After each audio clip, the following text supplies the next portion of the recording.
Welcome to the Holy Bible Daily, where we journey through the Bible in a year. This playlist is for those with a little more time, letting you hear an entire book of the Bible in one session, drawn from our daily readings. Today, I am reading the book of Exodus from the King James Version Bible. Now these are the names of the children of Israel which came into Egypt. Every man and his household came with Jacob: Reuben, Simeon, Levi, and Judah, Issachar, Zebulun, and Benjamin, Dan, and Naphtali, Gad, and Asher. And all the souls that came out of the loins of Jacob were 70 souls, for Joseph was in Egypt already. And Joseph died, and all his brethren, and all that generation. And the children of Israel were fruitful, and increased abundantly, and multiplied, and waxed exceeding mighty, and the land was filled with them. Now there arose up a new king over Egypt, which knew not Joseph. And he said unto his people, Behold, the people of the children of Israel are more and mightier than we. Come on, let us deal wisely with them, lest they multiply. And it come to pass, that when there falleth out any war, they join also unto our enemies, and fight against us, and so get them up out of the land. Therefore they did set over them taskmasters to afflict them with their burdens. And they built for Pharaoh treasure cities, Pithom and Ramses. But the more they afflicted them, the more they multiplied and grew. And they were grieved because of the children of Israel, and the Egyptians made the children of Israel to serve with rigor. And they made their lives bitter with hard bondage, in mortar and in brick, and in all manner of service in the field. All their service wherein they made them serve was with rigor. And the king of Egypt spake to the Hebrew midwives, of which the name of the one was Shiphrah, and the name of the other Puah. And he said, When ye do the office of a midwife to the Hebrew women, and see them upon the stools, if it be a son, then ye shall kill him, but if it be a daughter, then she shall live. But the midwives feared God, and did not as the king of Egypt commanded them, but saved the men children alive. And the king of Egypt called for the midwives, and said unto them, Why have ye done this thing, and have saved the men children alive?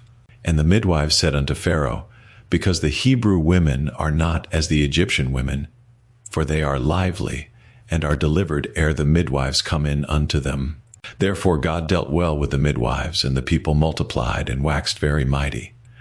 And it came to pass, because the midwives feared God, that he made them houses. And Pharaoh charged all his people, saying, Every son that is born ye shall cast into the river, and every daughter ye shall save alive. And there went a man of the house of Levi, and took to wife a daughter of Levi. And the woman conceived, and bare a son, and when she saw him that he was a goodly child, she hid him 3 months. And when she could not longer hide him, she took for him an ark of bulrushes, and daubed it with slime and with pitch, and put the child therein, and she laid it in the flags by the river's brink. And his sister stood afar off, to wit what would be done to him. And the daughter of Pharaoh came down to wash herself at the river, and her maidens walked along by the river's side. And when she saw the ark among the flags, she sent her maid to fetch it. And when she had opened it, she saw the child, and behold, the babe wept. And she had compassion on him, and said, This is one of the Hebrews' children. Then said his sister to Pharaoh's daughter, Shall I go and call to thee a nurse of the Hebrew women, that she may nurse the child for thee? And Pharaoh's daughter said to her, Go. And the maid went and called the child's mother. And Pharaoh's daughter said unto her, Take this child away, and nurse it for me, and I will give thee thy wages. And the woman took the child and nursed it. And the child grew, and she brought him unto Pharaoh's daughter, and he became her son. And she called his name Moses, and she said, Because I drew him out of the water. And it came to pass in those days, when Moses was grown, that he went out unto his brethren, and looked on their burdens, and he spied an Egyptian smiting an Hebrew, one of his brethren. And he looked this way and that way, and when he saw that there was no man, he slew the Egyptian, and hid him in the sand. And when he went out the second day, behold, 2 men of the Hebrews strove together. And he said to him that did the wrong, Wherefore smitest thou thy fellow? And he said, Who made thee a prince and a judge over us? Intendest thou to kill me, as thou killedst the Egyptian? And Moses feared, and said, Surely this thing is known. Now when Pharaoh heard this thing, he sought to slay Moses. But Moses fled from the face of Pharaoh, and dwelt in the land of Midian, and he sat down by a well. Now the priest of Midian had 7 daughters, and they came and drew water, and filled the troughs to water their father's flock. And the shepherds came and drove them away, but Moses stood up and helped them, and watered their flock. And when they came to rule their father, he said, How is it that ye are come so soon today? And they said, An Egyptian delivered us out of the hand of the shepherds, and also drew water enough for us, and watered the flock. And he said unto his daughters, And where is he? Why is it that ye have left the man? Call him, that he may eat bread. And Moses was content to dwell with the man, and he gave Moses Zipporah his daughter. And she bare him a son, and he called his name Gershom, for he said, I have been a stranger in a strange land. And it came to pass in process of time, that the king of Egypt died, and the children of Israel sighed by reason of the bondage, and they cried, and their cry came up unto God by reason of the bondage. And God heard their groaning, and God remembered his covenant with Abraham, with Isaac, and with Jacob. And God looked upon the children of Israel, and God had respect unto them. Now Moses kept the flock of Jethro his father-in-law, the priest of Midian, and he led the flock to the backside of the desert, and came to the mountain of God, even to Horeb.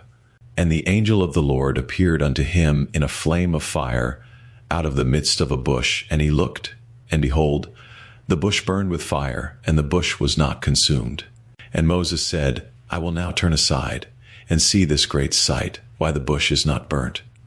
And when the Lord saw that he turned aside to see, God called unto him out of the midst of the bush, and said, Moses, Moses. And he said, Here am I. And he said, Draw not nigh hither, put off thy shoes from off thy feet, for the place whereon thou standest is holy ground. Moreover, he said, I am the God of thy father, the God of Abraham, the God of Isaac, and the God of Jacob. And Moses hid his face, for he was afraid to look upon God. And the Lord said, I have surely seen the affliction of my people which are in Egypt, and have heard their cry by reason of their taskmasters, for I know their sorrows.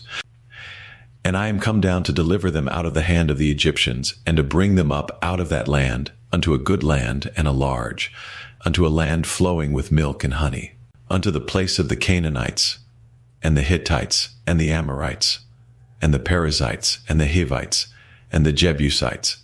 Now therefore, behold, the cry of the children of Israel is come unto me, and I have also seen the oppression wherewith the Egyptians oppress them.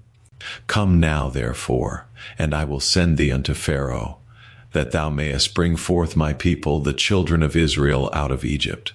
And Moses said unto God, Who am I, that I should go unto Pharaoh, and that I should bring forth the children of Israel out of Egypt? And he said, Certainly I will be with thee, and this shall be a token unto thee, that I have sent thee. When thou hast brought forth the people out of Egypt, ye shall serve God upon this mountain. And Moses said unto God, Behold, when I come unto the children of Israel, and shall say unto them, The God of your fathers hath sent me unto you, and they shall say to me, What is his name? What shall I say unto them? And God said unto Moses, I am that I am. And he said, Thus shalt thou say unto the children of Israel, Am hath sent me unto you. And God said moreover unto Moses, Thus shalt thou say unto the children of Israel, The Lord God of your fathers, the God of Abraham, the God of Isaac, and the God of Jacob, hath sent me unto you. This is my name forever, and this is my memorial unto all generations.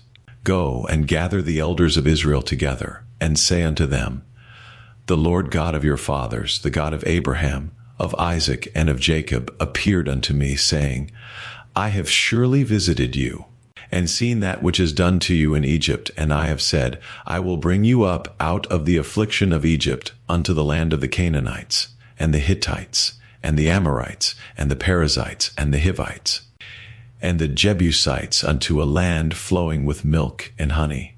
And they shall hearken to thy voice, and thou shalt come, thou and the elders of Israel, unto the king of Egypt, and ye shall say unto him, The Lord God of the Hebrews hath met with us. And now let us go, we beseech thee, 3 days' journey into the wilderness, that we may sacrifice to the Lord our God. And I am sure that the king of Egypt will not let you go, no, not by a mighty hand. And I will stretch out my hand and smite Egypt with all my wonders, which I will do in the midst thereof, and after that he will let you go. And I will give this people favor in the sight of the Egyptians. And it shall come to pass, that when ye go, ye shall not go empty. But every woman shall borrow of her neighbor, and of her that sojourneth in her house, jewels of silver, and jewels of gold, and raiment. And ye shall put them upon your sons, and upon your daughters, and ye shall spoil the Egyptians. And Moses answered and said, But behold, they will not believe me, nor hearken unto my voice, for they will say, The Lord hath not appeared unto thee. And the Lord said unto him, What is that in thine hand? And he said, A rod. And he said, Cast it on the ground. And he cast it on the ground, and it became a serpent, and Moses fled from before it. And the Lord said unto Moses, Put forth thine hand, and take it by the tail. And he put forth his hand, and caught it, and it became a rod in his hand, that they may believe that the Lord God of their fathers, the God of Abraham, the God of Isaac, and the God of Jacob, hath appeared unto thee. And the Lord said furthermore unto him, Put now thine hand into thy bosom. And he put his hand into his bosom, and when he took it out, behold, his hand was leprous as snow. And he said, Put thine hand into thy bosom again. And he put his hand into his bosom again, and plucked it out of his bosom, and behold, it was turned again as his other flesh. And it shall come to pass, if they will not believe thee, neither hearken to the voice of the first sign, that they will believe the voice of the latter sign. And it shall come to pass, if they will not believe also these 2 signs, neither hearken unto thy voice, that thou shalt take of the water of the river, and pour it upon the dry land, and the water which thou takest out of the river shall become blood upon the dry land. And Moses said unto the Lord, O my Lord, I am not eloquent, neither heretofore, nor since thou hast spoken unto thy servant, but I am slow of speech, and of a slow tongue. And the Lord said unto him, Who hath made man's mouth? Or who maketh the dumb, or deaf, or the seeing, or the blind? Have not I, the Lord? Now therefore go, and I will be with thy mouth, and teach thee what thou shalt say. And he said, O my Lord, send, I pray thee, by the hand of him whom thou wilt send. And the anger of the Lord was kindled against Moses, and he said, Is not Aaron the Levite thy brother? I know that he can speak well. And also, behold, he cometh forth to meet thee, and when he seeth thee, he will be glad in his heart. And thou shalt speak unto him, and put words in his mouth, and I will be with thy mouth, and with his mouth, and will teach you what ye shall do. And he shall be thy spokesman unto the people, and he shall be, even he shall be to thee instead of a mouth, and thou shalt be to him instead of God. And thou shalt take this rod in thine hand, wherewith thou shalt do signs. And Moses went and returned to Jethro his father-in-law, and said unto him, Let me go, I pray thee, and return unto my brethren which are in Egypt, and see whether they be yet alive. And Jethro said to Moses, Go in peace. And the Lord said unto Moses in Midian, Go, return into Egypt, for all the men are dead which sought thy life. And Moses took his wife and his sons, and set them upon an ass, and he returned to the land of Egypt. And Moses took the rod of God in his hand. And the Lord said unto Moses, When thou goest to return into Egypt, see that thou do all those wonders before Pharaoh, which I have put in thine hand, but I will harden his heart, that he shall not let the people go. And thou shalt say unto Pharaoh, Thus saith the Lord, Israel is my son, even my firstborn. And I say unto thee, Let my son go, that he may serve me. And if thou refuse to let him go, behold, I will slay thy son, even thy firstborn. And it came to pass by the way in the inn, that the Lord met him, and sought to kill him. Then Zipporah took a sharp stone, and cut off the foreskin of her son, and cast it at his feet, and said, Surely a bloody husband art thou to me. So he let him go. Then she said, A bloody husband thou art, because of the circumcision.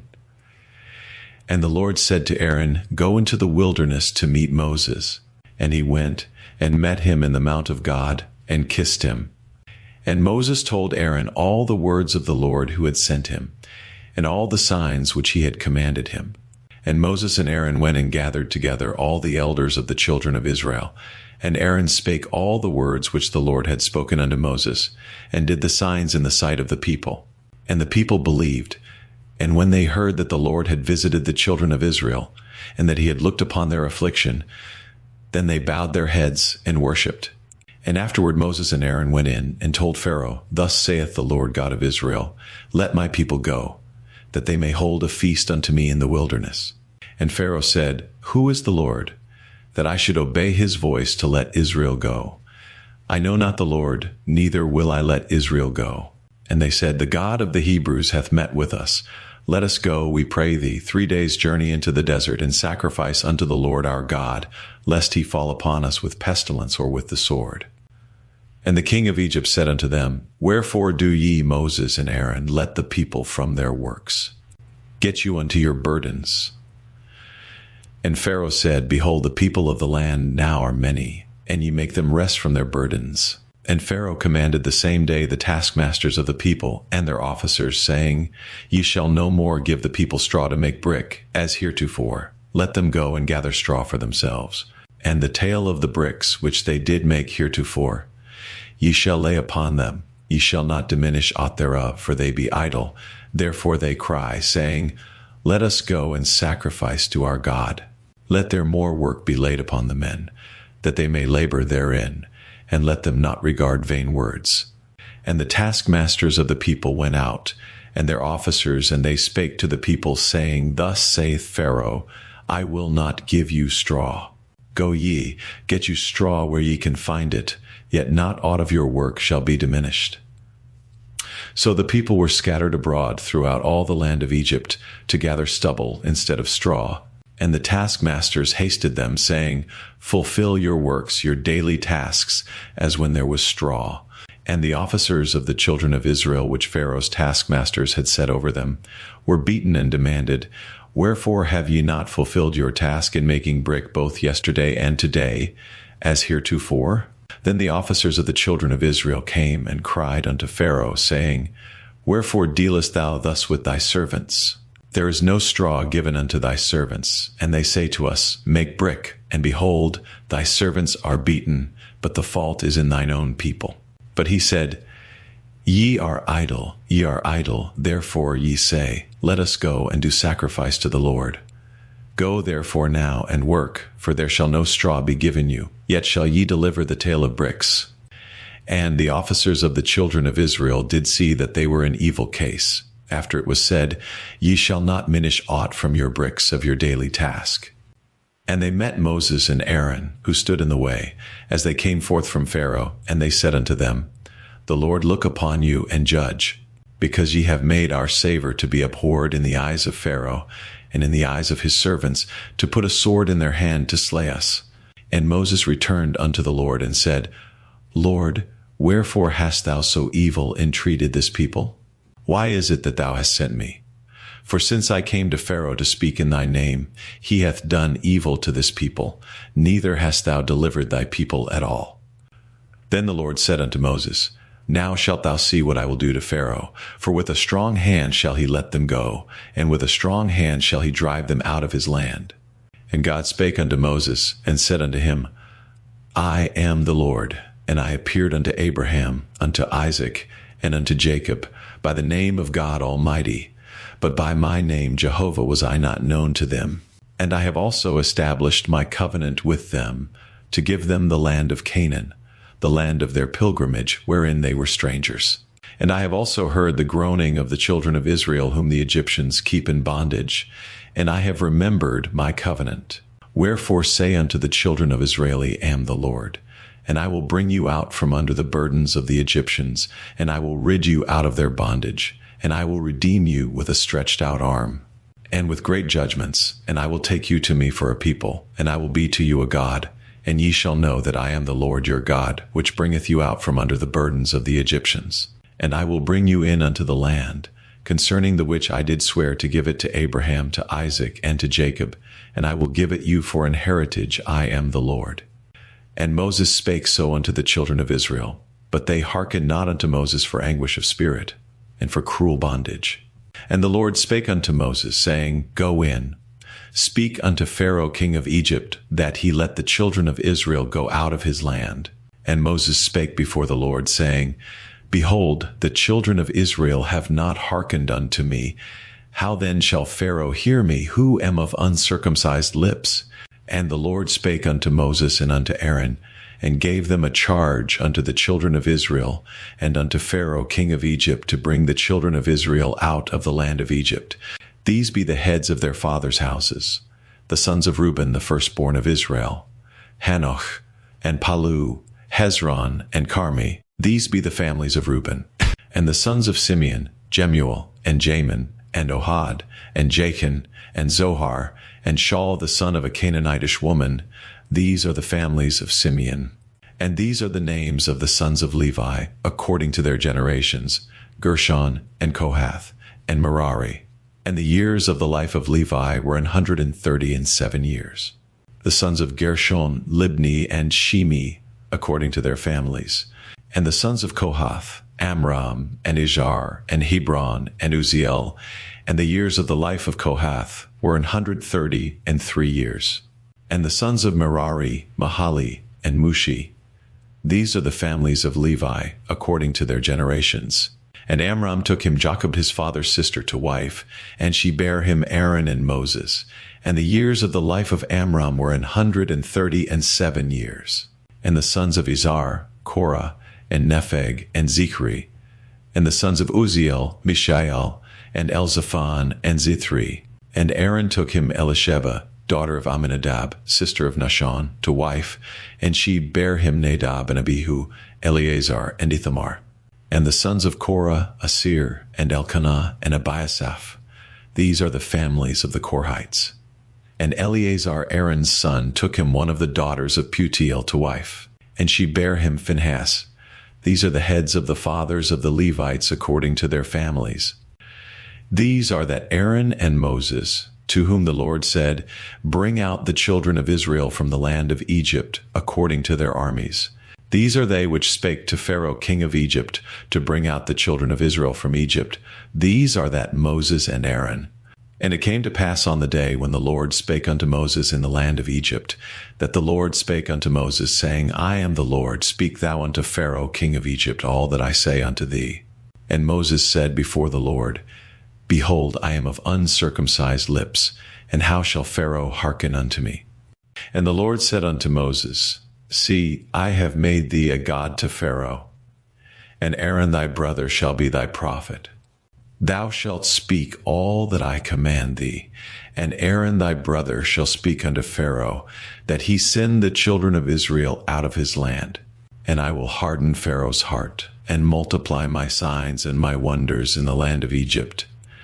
But Pharaoh shall not hearken unto you, that I may lay my hand upon Egypt, and bring forth mine armies, and my people, the children of Israel, out of the land of Egypt by great judgments. And the Egyptians shall know that I am the Lord, when I stretch forth mine hand upon Egypt, and bring out the children of Israel from among them.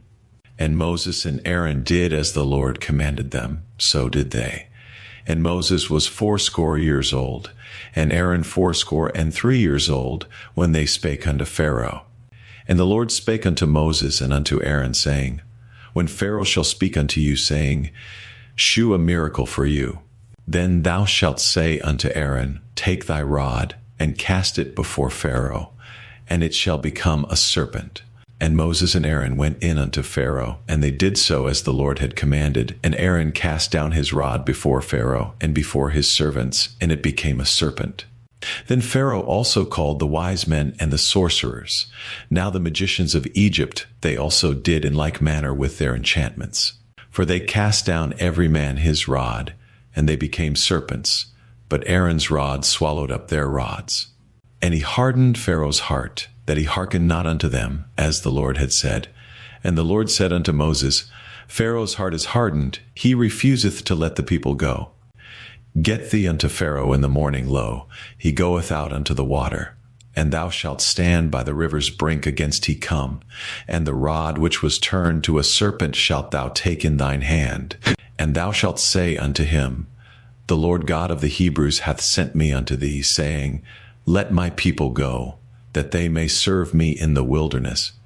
And, behold, hitherto thou wouldest not hear.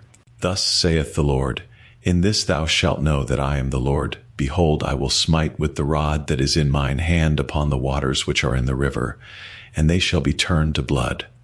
And the fish that is in the river shall die, and the river shall stink, and the Egyptians shall loathe to drink of the water of the river. And the Lord spake unto Moses, say unto Aaron, Take thy rod, and stretch out thine hand upon the waters of Egypt, upon their streams, upon their rivers, and upon their ponds, and upon all their pools of water, that they may become blood, and that there may be blood throughout all the land of Egypt, both in vessels of wood and in vessels of stone. And Moses and Aaron did so, as the Lord commanded. And he lifted up the rod and smote the waters that were in the river, in the sight of Pharaoh, and in the sight of his servants, and all the waters that were in the river were turned to blood. And the fish that was in the river died, and the river stank, and the Egyptians could not drink of the water of the river, and there was blood throughout all the land of Egypt. And the magicians of Egypt did so with their enchantments, and Pharaoh's heart was hardened, neither did he hearken unto them, as the Lord had said. And Pharaoh turned and went into his house, neither did he set his heart to this also. And all the Egyptians digged round about the river for water to drink, for they could not drink of the water of the river. And 7 days were fulfilled. After that the Lord had smitten the river. And the Lord spake unto Moses, Go unto Pharaoh, and say unto him, Thus saith the Lord, Let my people go, that they may serve me. And if thou refuse to let them go, behold, I will smite all thy borders with frogs, and the river shall bring forth frogs abundantly, which shall go up and come into thine house, and into thy bedchamber, and upon thy bed, and into the house of thy servants, and upon thy people, and into thine ovens, and into thy kneading troughs. And the frogs shall come up both on thee, and upon thy people, and upon all thy servants.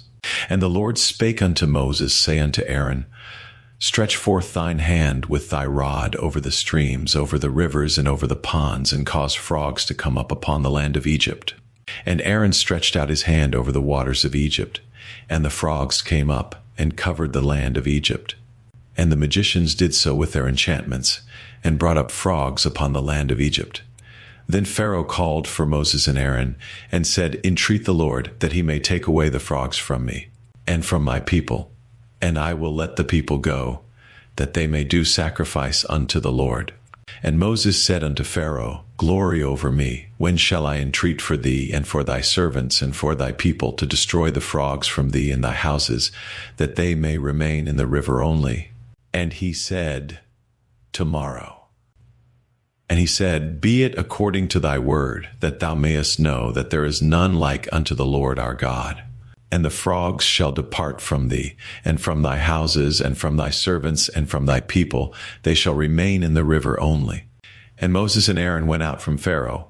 And Moses cried unto the Lord because of the frogs which he had brought against Pharaoh. And the Lord did according to the word of Moses, and the frogs died out of the houses, out of the villages, and out of the fields. And they gathered them together upon heaps, and the land stank. But when Pharaoh saw that there was respite, he hardened his heart, and hearkened not unto them, as the Lord had said.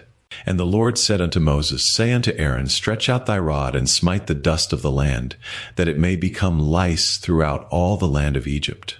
And they did so, for Aaron stretched out his hand with his rod, and smote the dust of the earth, and it became lice in man and in beast. All the dust of the land became lice throughout all the land of Egypt. And the magicians did so with their enchantments to bring forth lice, but they could not. So there were lice upon man and upon beast. Then the magicians said unto Pharaoh, This is the finger of God. And Pharaoh's heart was hardened, and he hearkened not unto them, as the Lord had said. And the Lord said unto Moses, Rise up early in the morning, and stand before Pharaoh. Lo, he cometh forth to the water. And say unto him, Thus saith the Lord, Let my people go, that they may serve me. Else, if thou wilt not let my people go, behold, I will send swarms of flies upon thee, and upon thy servants, and upon thy people, and into thy houses. And the houses of the Egyptians shall be full of swarms of flies, and also the ground whereon they are. And I will sever in that day the land of Goshen, in which my people dwell, that no swarms of flies shall be there, to the end thou mayest know that I am the Lord in the midst of the earth. And I will put a division between my people and thy people.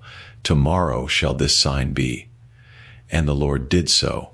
And there came a grievous swarm of flies into the house of Pharaoh, and into his servants' houses, and into all the land of Egypt. The land was corrupted by reason of the swarm of flies. And Pharaoh called for Moses and for Aaron, and said, Go ye, sacrifice to your God in the land. And Moses said, It is not meet so to do. For we shall sacrifice the abomination of the Egyptians to the Lord our God. Lo, shall we sacrifice the abomination of the Egyptians before their eyes, and will they not stone us? We will go 3 days' journey into the wilderness, and sacrifice to the Lord our God as he shall command us. And Pharaoh said, I will let you go, that ye may sacrifice to the Lord your God in the wilderness. Only ye shall not go very far away. Entreat for me. And Moses said, Behold, I go out from thee, and I will entreat the Lord that the swarms of flies may depart from Pharaoh, from his servants, and from his people, tomorrow. But let not Pharaoh deal deceitfully any more, in not letting the people go to sacrifice to the Lord. And Moses went out from Pharaoh, and entreated the Lord. And the Lord did according to the word of Moses. And he removed the swarms of flies from Pharaoh, from his servants, and from his people. There remained not one. And Pharaoh hardened his heart at this time also, neither would he let the people go. Then the Lord said unto Moses, Go in unto Pharaoh, and tell him, Thus saith the Lord God of the Hebrews, Let my people go, that they may serve me. For if thou refuse to let them go, and wilt hold them still, behold, the hand of the Lord is upon thy cattle which is in the field, upon the horses, upon the asses, upon the camels, upon the oxen, and upon the sheep. There shall be a very grievous murrain. And the Lord shall sever between the cattle of Israel and the cattle of Egypt, and there shall nothing die of all that is the children's of Israel. And the Lord appointed a set time, saying, Tomorrow the Lord shall do this thing in the land. And the Lord did that thing on the morrow. And all the cattle of Egypt died, but of the cattle of the children of Israel died not one. And Pharaoh sent, and behold, there was not one of the cattle of the Israelites dead. And the heart of Pharaoh was hardened, and he did not let the people go. And the Lord said unto Moses and unto Aaron, Take to you handfuls of ashes of the furnace, and let Moses sprinkle it toward the heaven in the sight of Pharaoh. And it shall become small dust in all the land of Egypt, and shall be a boil breaking forth with blains upon man, and upon beast throughout all the land of Egypt. And they took ashes of the furnace, and stood before Pharaoh. And Moses sprinkled it up toward heaven, and it became a boil breaking forth with blains upon man and upon beast. And the magicians could not stand before Moses because of the boils, for the boil was upon the magicians and upon all the Egyptians. And the Lord hardened the heart of Pharaoh, and he hearkened not unto them, as the Lord had spoken unto Moses.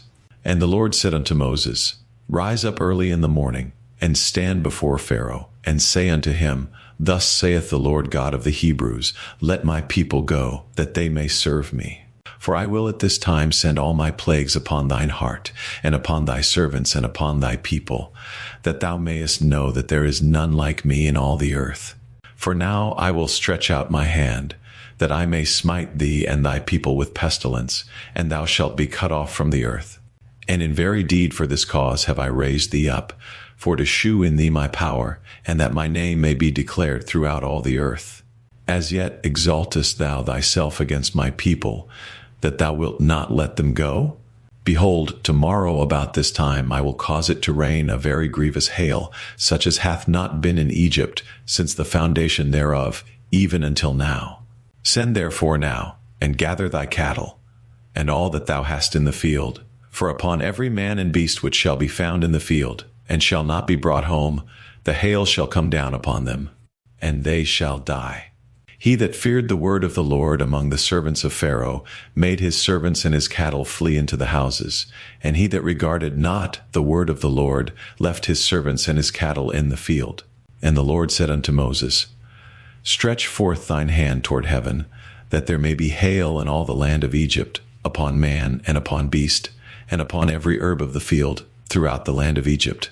And Moses stretched forth his rod toward heaven, and the Lord sent thunder and hail, and the fire ran along upon the ground, and the Lord rained hail upon the land of Egypt. So there was hail, and fire mingled with the hail, very grievous, such as there was none like it in all the land of Egypt since it became a nation.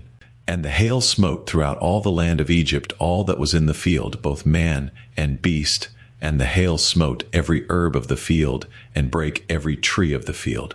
Only in the land of Goshen, where the children of Israel were, was there no hail. And Pharaoh sent and called for Moses and Aaron, and said unto them, I have sinned this time. The Lord is righteous, and I and my people are wicked. Entreat the Lord, for it is enough that there be no more mighty thunderings and hail, and I will let you go, and ye shall stay no longer. And Moses said unto him, As soon as I am gone out of the city, I will spread abroad my hands unto the Lord, and the thunder shall cease. Neither shall there be any more hail, that thou mayest know how that the earth is the Lord's. But as for thee and thy servants, I know that ye will not yet fear the Lord God. And the flax and the barley was smitten, for the barley was in the ear, and the flax was bold. But the wheat and the rye were not smitten, for they were not grown up. And Moses went out of the city from Pharaoh, and spread abroad his hands unto the Lord. And the thunders and hail ceased, and the rain was not poured upon the earth. And when Pharaoh saw that the rain and the hail and the thunders were ceased, he sinned yet more, and hardened his heart, he and his servants. And the heart of Pharaoh was hardened, neither would he let the children of Israel go, as the Lord had spoken by Moses.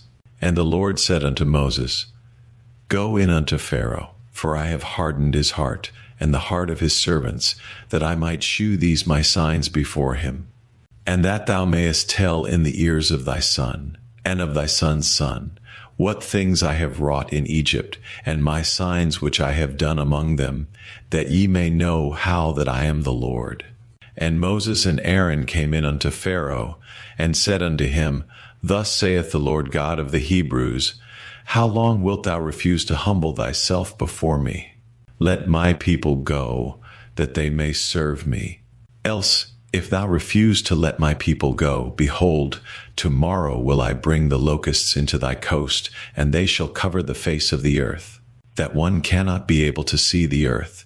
And they shall eat the residue of that which is escaped, which remaineth unto you from the hail, and shall eat every tree which groweth for you out of the field.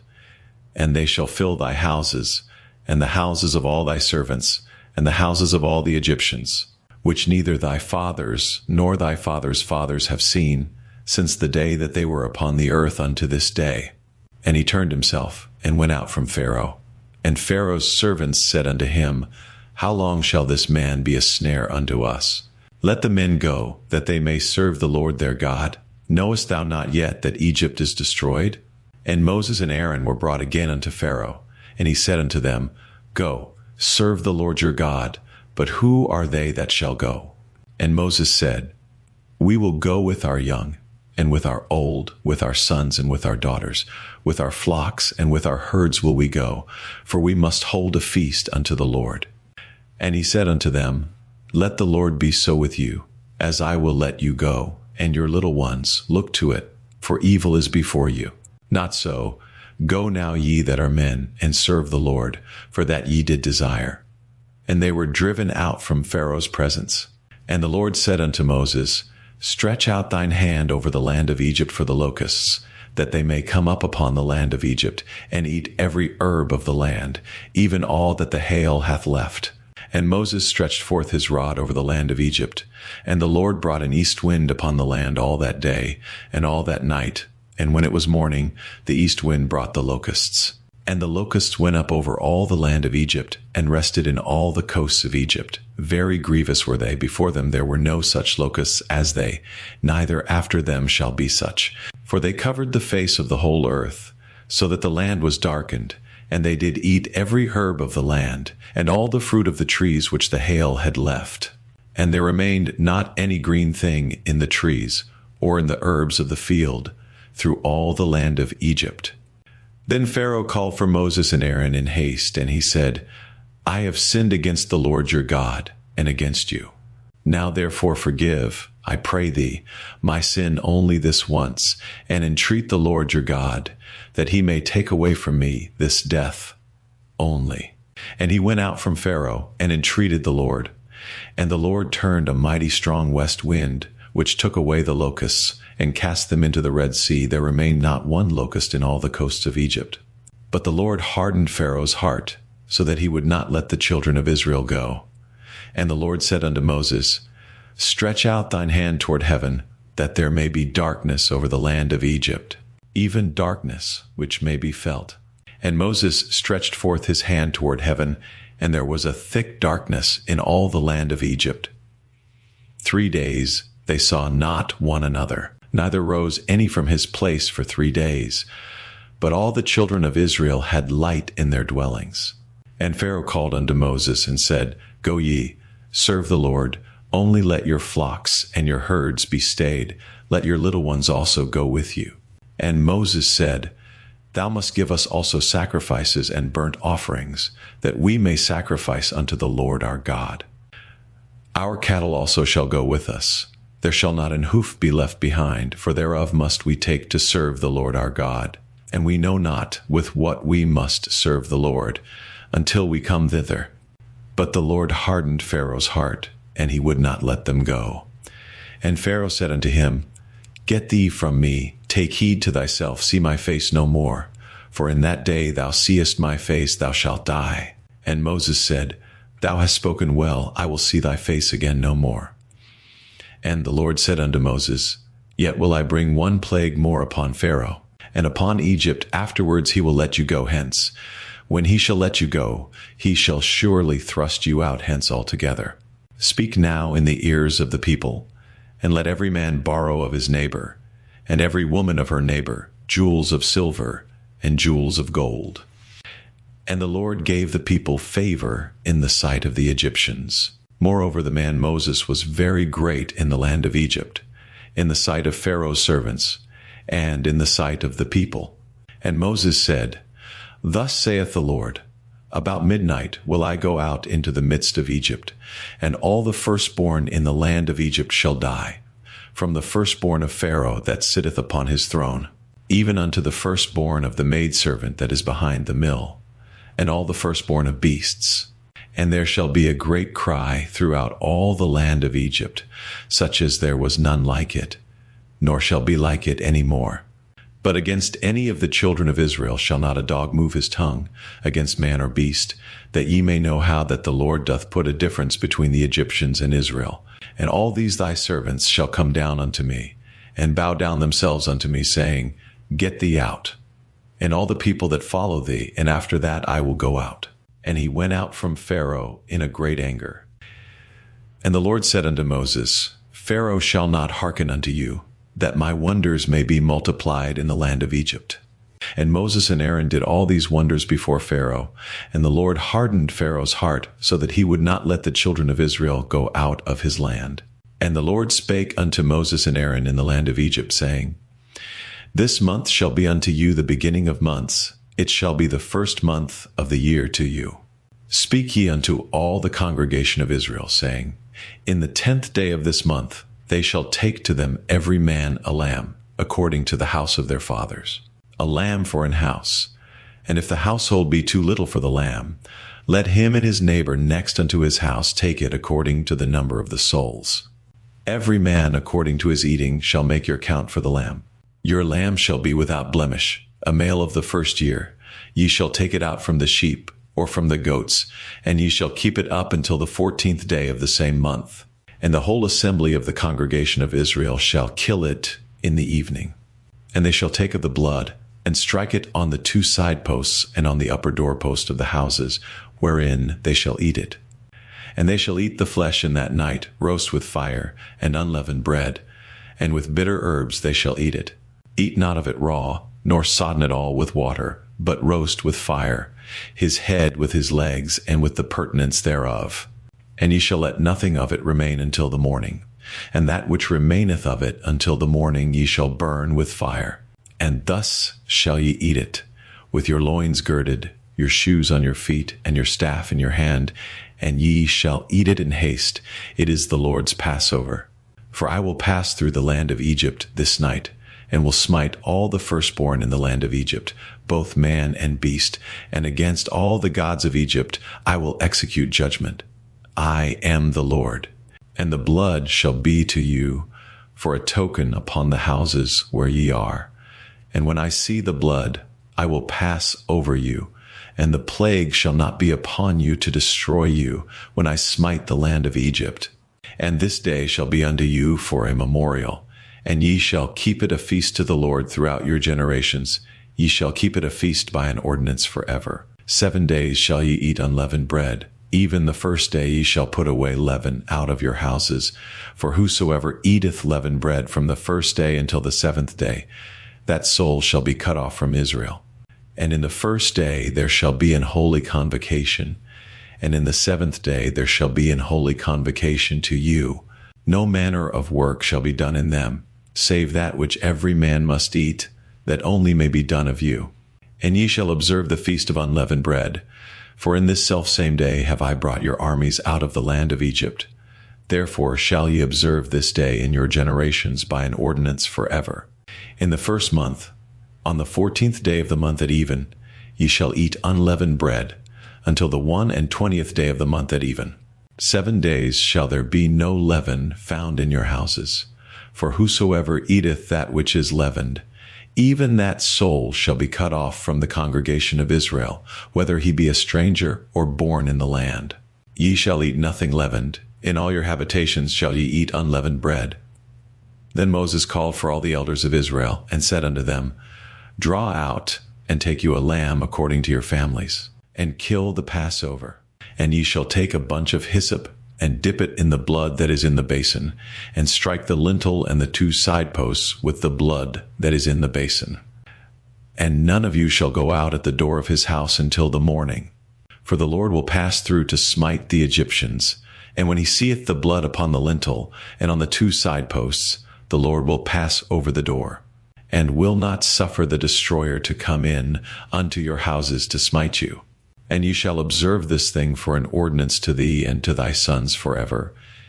And it shall come to pass, when ye be come to the land which the Lord will give you, according as he hath promised, that ye shall keep this service. And it shall come to pass, when your children shall say unto you, What mean ye by this service? That ye shall say, It is the sacrifice of the Lord's Passover, who passed over the houses of the children of Israel in Egypt, when he smote the Egyptians and delivered our houses. And the people bowed the head and worshipped. And the children of Israel went away, and did as the Lord had commanded Moses and Aaron, so did they. And it came to pass, that at midnight the Lord smote all the firstborn in the land of Egypt, from the firstborn of Pharaoh that sat on his throne unto the firstborn of the captive that was in the dungeon, and all the firstborn of cattle. And Pharaoh rose up in the night, he, and all his servants, and all the Egyptians. And there was a great cry in Egypt, for there was not a house where there was not one dead. And he called for Moses and Aaron by night, and said, Rise up, and get you forth from among my people, both ye and the children of Israel, and go, serve the Lord as ye have said. Also take your flocks and your herds, as ye have said, and be gone, and bless me also. And the Egyptians were urgent upon the people, that they might send them out of the land in haste, for they said, We be all dead men. And the people took their dough before it was leavened, their kneading troughs being bound up in their clothes upon their shoulders. And the children of Israel did according to the word of Moses, and they borrowed of the Egyptians jewels of silver, and jewels of gold, and raiment. And the Lord gave the people favor in the sight of the Egyptians, so that they lent unto them such things as they required. And they spoiled the Egyptians. And the children of Israel journeyed from Ramesses to Succoth, about 600,000 on foot that were men beside children.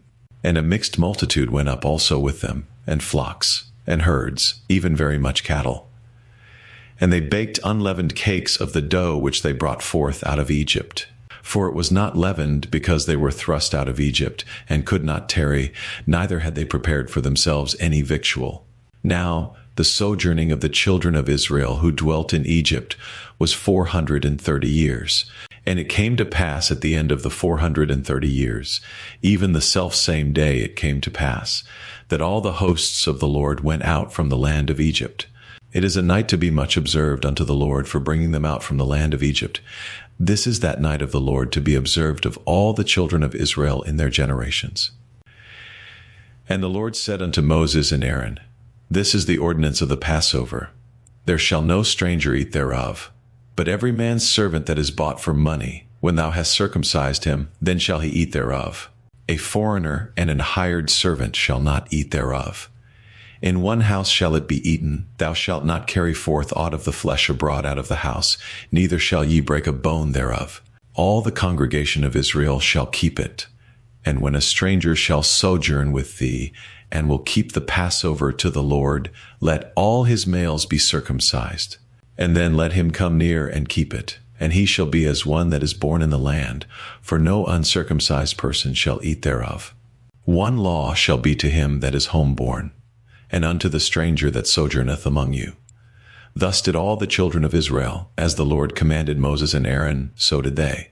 And it came to pass the selfsame day, that the Lord did bring the children of Israel out of the land of Egypt by their armies. And the Lord spake unto Moses, saying, Sanctify unto me all the firstborn, whatsoever openeth the womb among the children of Israel, both of man and of beast, it is mine. And Moses said unto the people, Remember this day, in which ye came out from Egypt, out of the house of bondage.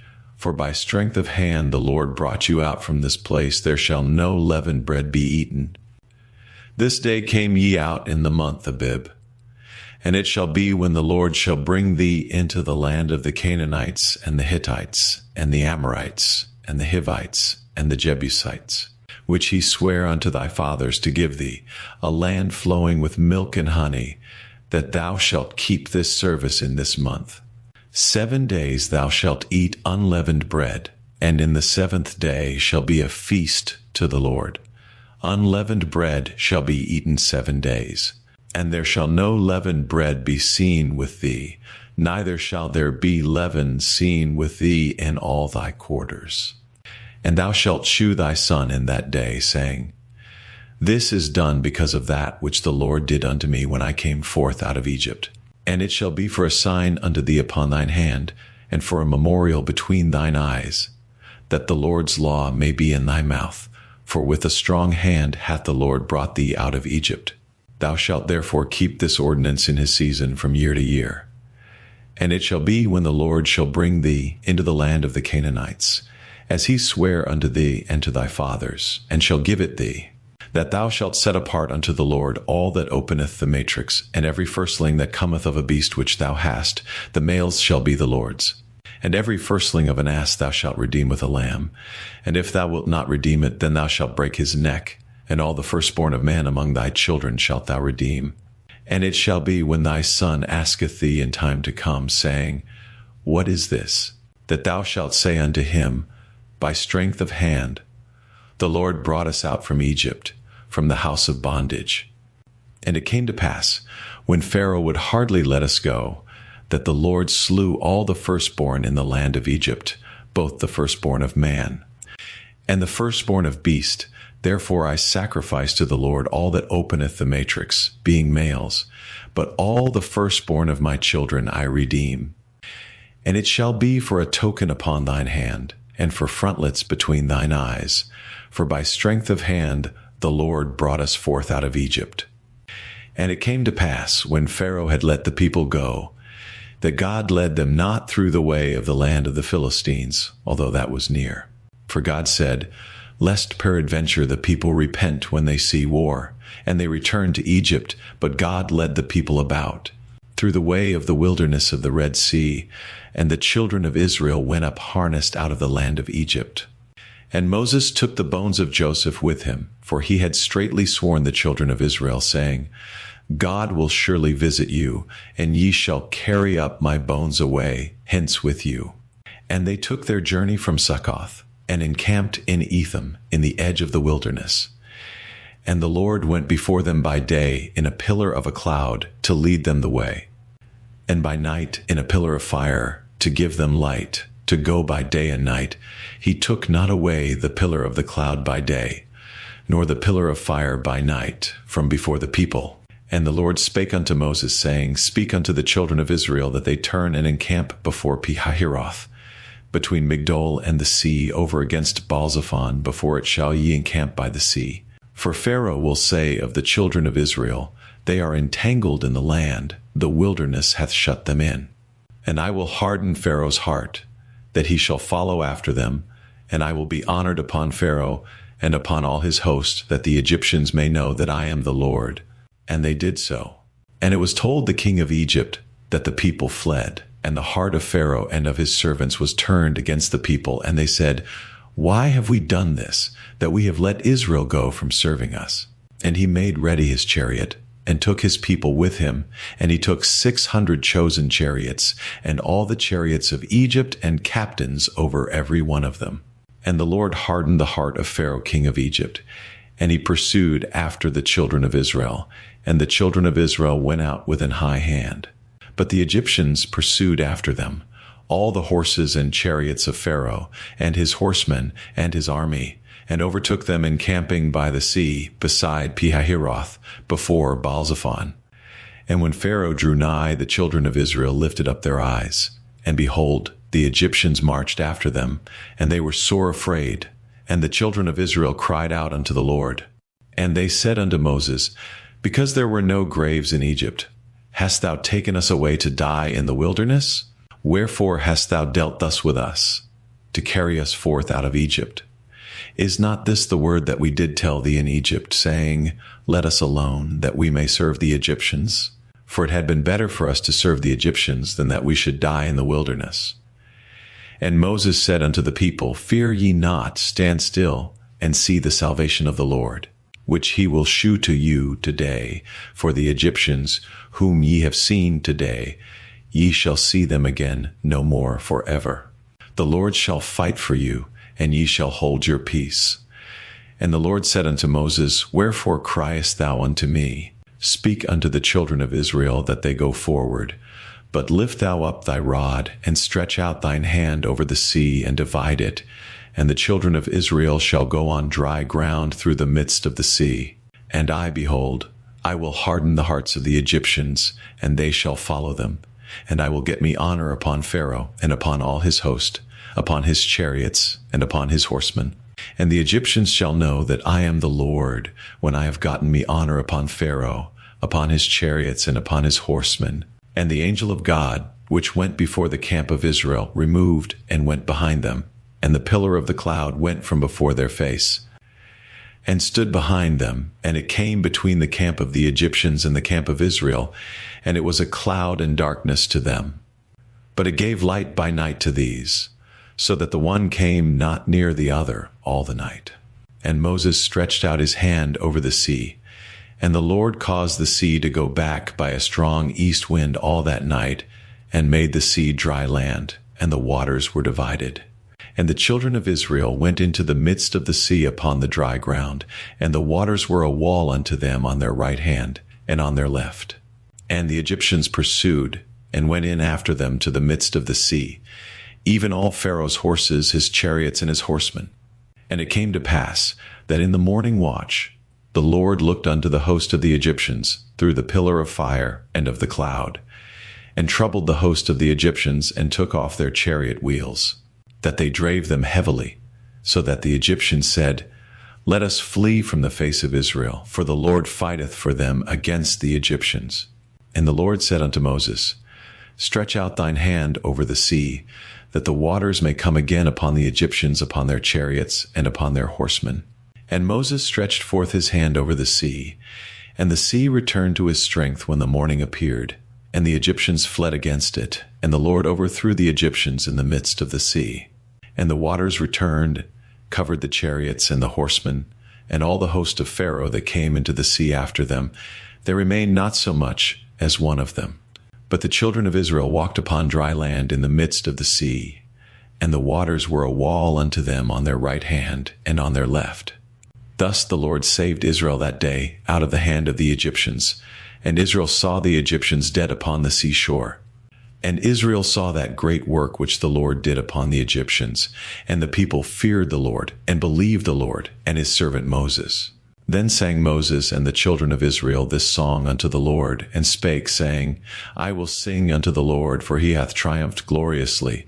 The horse and his rider hath he thrown into the sea. The Lord is my strength and song, and he is become my salvation. He is my God, and I will prepare him an habitation, my father's God, and I will exalt him. The Lord is a man of war, the Lord is his name. Pharaoh's chariots and his host hath he cast into the sea. His chosen captains also are drowned in the Red Sea. The depths have covered them. They sank into the bottom as a stone. Thy right hand, O Lord, is become glorious in power. Thy right hand, O Lord, hath dashed in pieces the enemy. And in the greatness of thine excellency thou hast overthrown them that rose up against thee. Thou sentest forth thy wrath, which consumed them as stubble. And with the blast of thy nostrils the waters were gathered together. The floods stood upright as an heap, and the depths were congealed in the heart of the sea. The enemy said, I will pursue, I will overtake, I will divide the spoil, my lust shall be satisfied upon them. I will draw my sword, my hand shall destroy them. Thou didst blow with thy wind, the sea covered them. They sank as lead in the mighty waters. Who is like unto thee, O Lord, among the gods? Who is like thee, glorious in holiness, fearful in praises, doing wonders? Thou stretchedst out thy right hand, the earth swallowed them. Thou in thy mercy hast led forth the people which thou hast redeemed. Thou hast guided them in thy strength unto thy holy habitation. The people shall hear and be afraid. Sorrow shall take hold on the inhabitants of Palestina. Then the dukes of Edom shall be amazed, the mighty men of Moab. Trembling shall take hold upon them. All the inhabitants of Canaan shall melt away. Fear and dread shall fall upon them. By the greatness of thine arm they shall be as still as a stone, till thy people pass over, O Lord, till the people pass over which thou hast purchased. Thou shalt bring them in, and plant them in the mountain of thine inheritance, in the place, O Lord, which thou hast made for thee to dwell in the sanctuary, O Lord, which thy hands have established. The Lord shall reign forever and ever. For the horse of Pharaoh went in with his chariots and with his horsemen into the sea. And the Lord brought again the waters of the sea upon them. But the children of Israel went on dry land in the midst of the sea. And Miriam the prophetess, the sister of Aaron, took a timbrel in her hand, and all the women went out after her with timbrels and with dances. And Miriam answered them, Sing ye to the Lord, for he hath triumphed gloriously. The horse and his rider hath he thrown into the sea.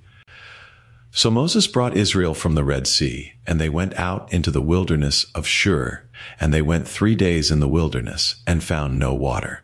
And when they came to Marah, they could not drink of the waters of Marah, for they were bitter. Therefore the name of it was called Marah. And the people murmured against Moses, saying, What shall we drink? And he cried unto the Lord, and the Lord shewed him a tree, which when he had cast into the waters were made sweet.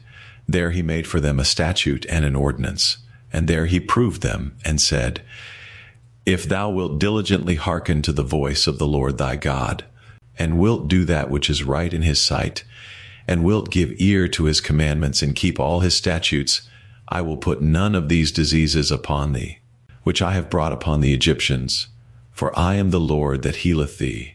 And they came to Elim, where were 12 wells of water, and 70 palm trees, and they encamped there by the waters. And they took their journey from Elim, and all the congregation of the children of Israel came unto the wilderness of Sin, which is between Elim and Sinai, on the 15th day of the 2nd month, after their departing out of the land of Egypt. And the whole congregation of the children of Israel murmured against Moses and Aaron in the wilderness. And the children of Israel said unto them, Would to God we had died by the hand of the Lord in the land of Egypt, when we sat by the flesh pots, and when we did eat bread to the full. For ye have brought us forth into this wilderness, to kill this whole assembly with hunger. Then said the Lord unto Moses, Behold, I will rain bread from heaven for you, and the people shall go out and gather a certain rate every day, that I may prove them, whether they will walk in my law or no.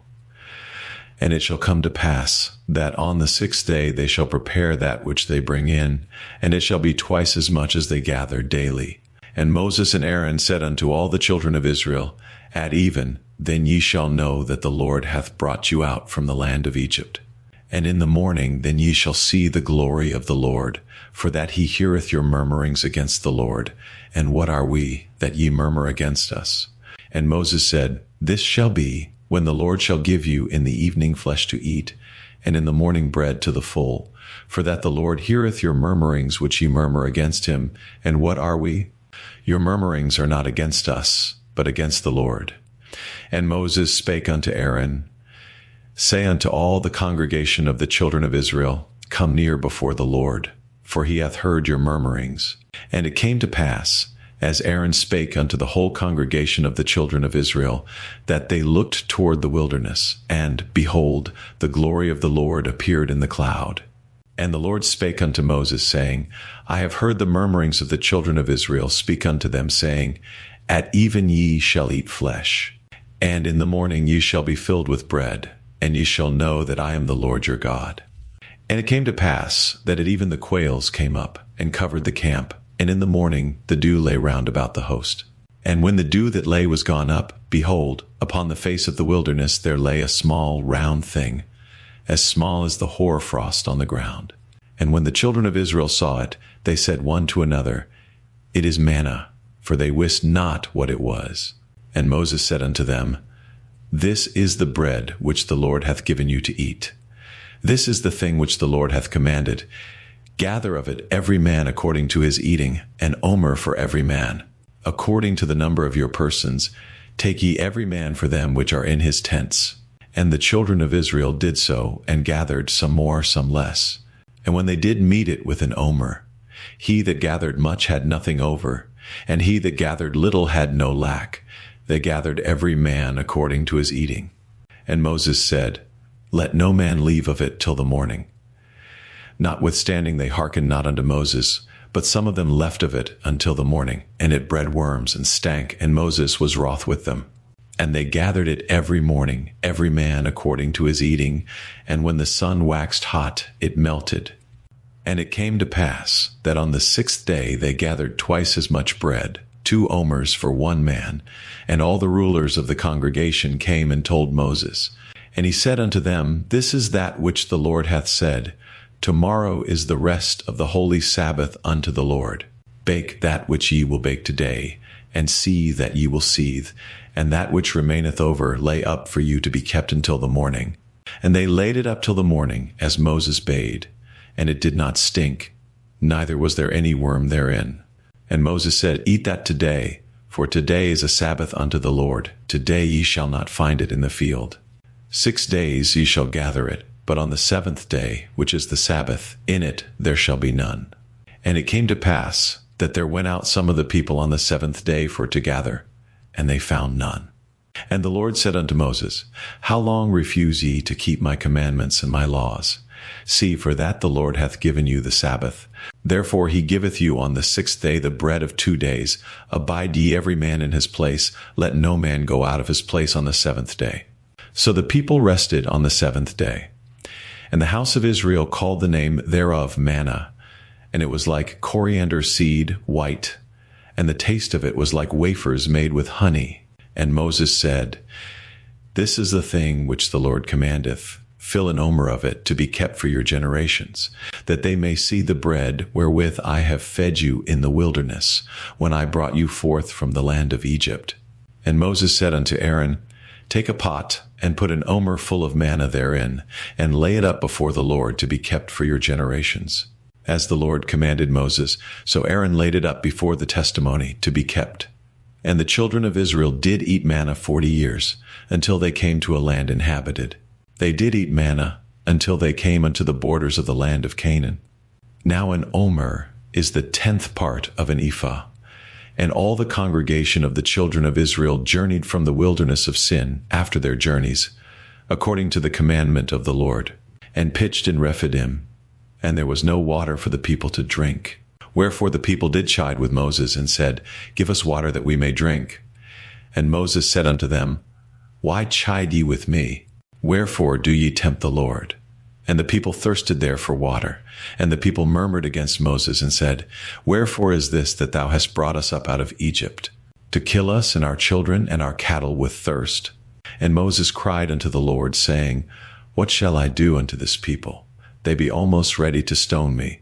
And the Lord said unto Moses, Go on before the people, and take with thee of the elders of Israel, and thy rod, wherewith thou smootest the river, take in thine hand, and go.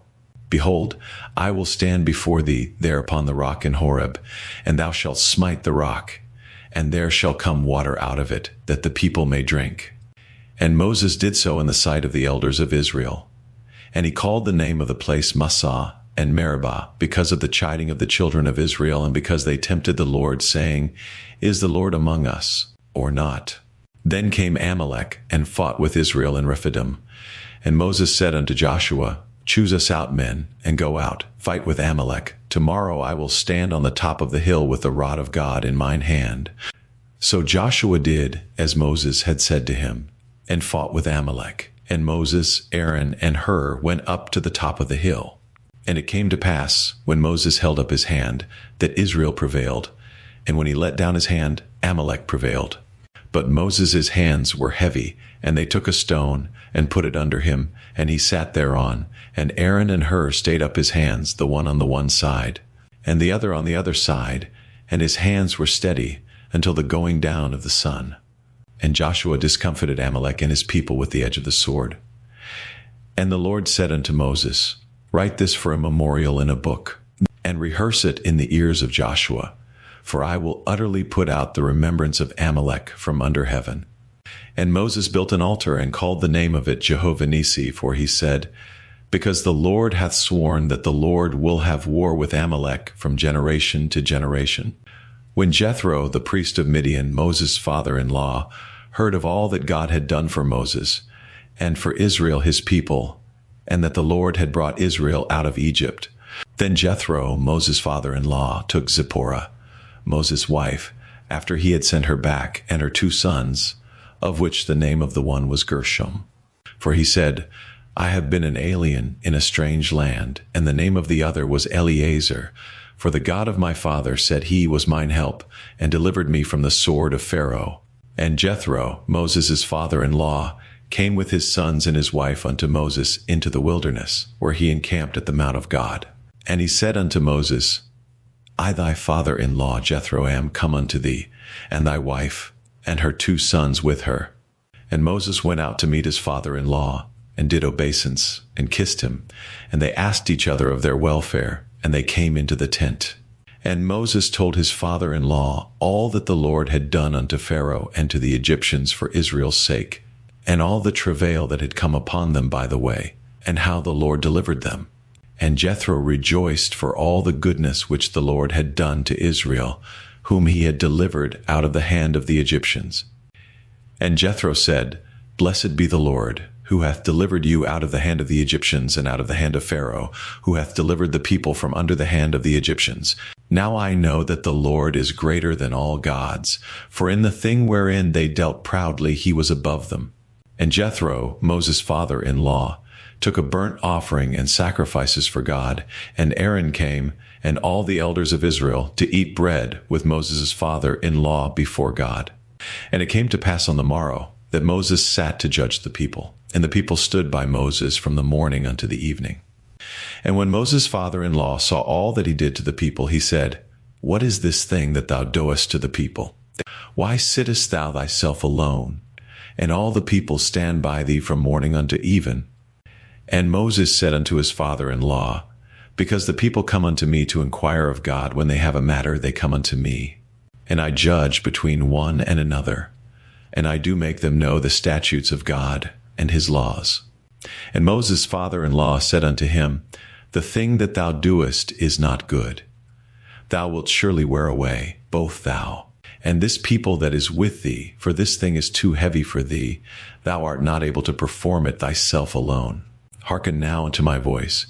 I will give thee counsel, and God shall be with thee. Be thou for the people to God ward, that thou mayest bring the causes unto God. And thou shalt teach them ordinances and laws, and shalt shew them the way wherein they must walk, and the work that they must do. Moreover, thou shalt provide out of all the people able men, such as fear God, men of truth, hating covetousness, and place such over them to be rulers of thousands, and rulers of hundreds, rulers of 50s, and rulers of 10s, and let them judge the people at all seasons.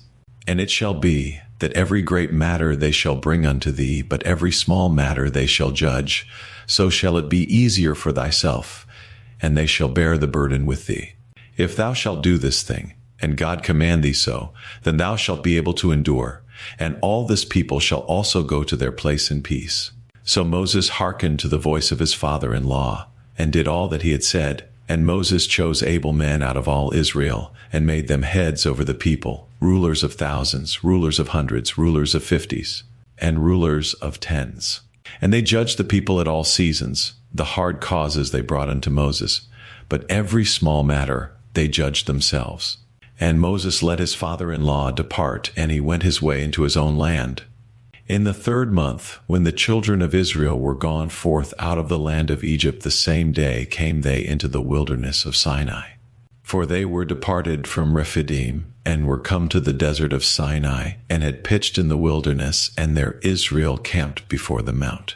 And Moses went up unto God, and the Lord called unto him out of the mountain, saying, Thus shalt thou say to the house of Jacob, and tell the children of Israel, Ye have seen what I did unto the Egyptians, and how I bare you on eagle's wings, and brought you unto myself.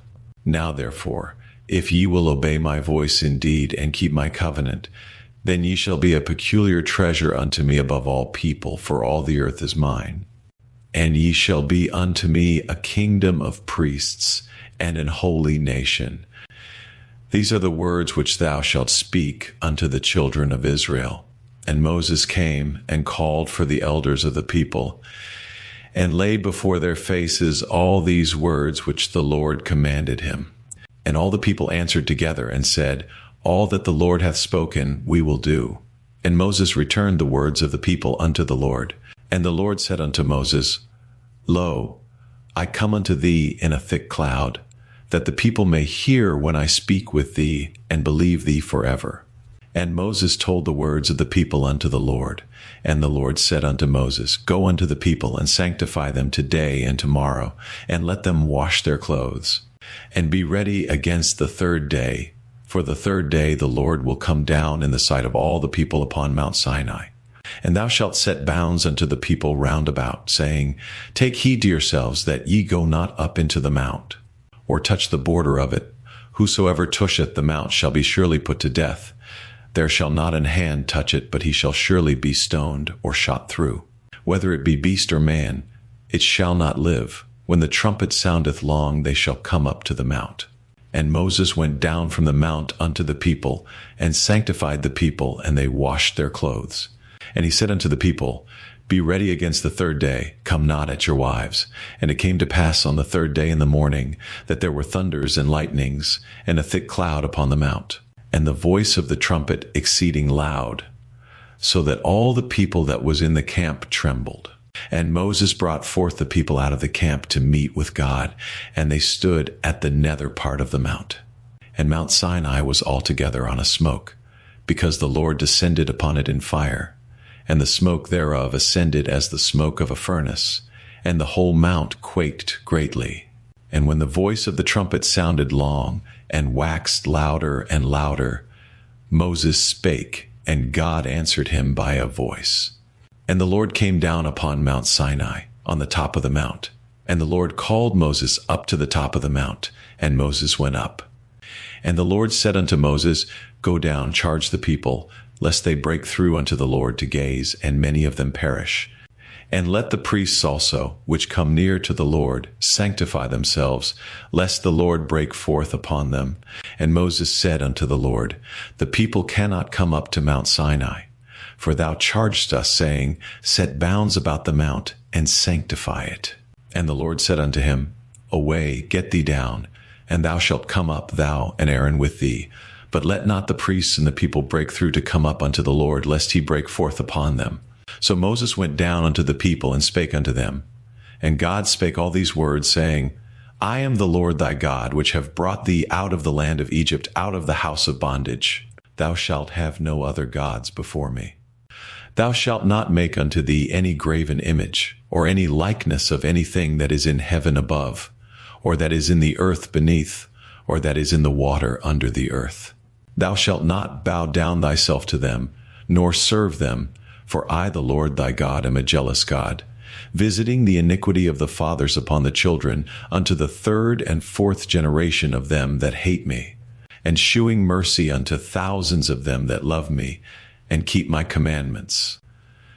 Thou shalt not take the name of the Lord thy God in vain, for the Lord will not hold him guiltless that taketh his name in vain. Remember the Sabbath day to keep it holy. 6 days shalt thou labor and do all thy work, but the seventh day is the Sabbath of the Lord thy God.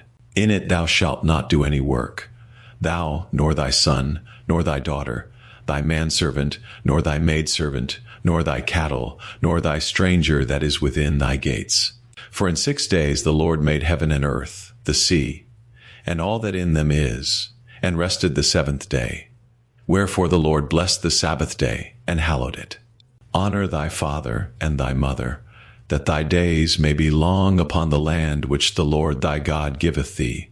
Thou shalt not kill. Thou shalt not commit adultery. Thou shalt not steal. Thou shalt not bear false witness against thy neighbor.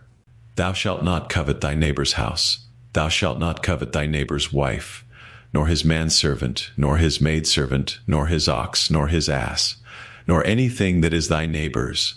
And all the people saw the thunderings, and the lightnings, and the noise of the trumpet, and the mountain smoking. And when the people saw it, they removed, and stood afar off. And they said unto Moses, Speak thou with us, and we will hear. But let not God speak with us, lest we die. And Moses said unto the people, Fear not, for God is come to prove you, and that his fear may be before your faces, that ye sin not. And the people stood afar off, and Moses drew near unto the thick darkness where God was. And the Lord said unto Moses, Thus thou shalt say unto the children of Israel, Ye have seen that I have talked with you from heaven. Ye shall not make with me gods of silver, neither shall ye make unto you gods of gold.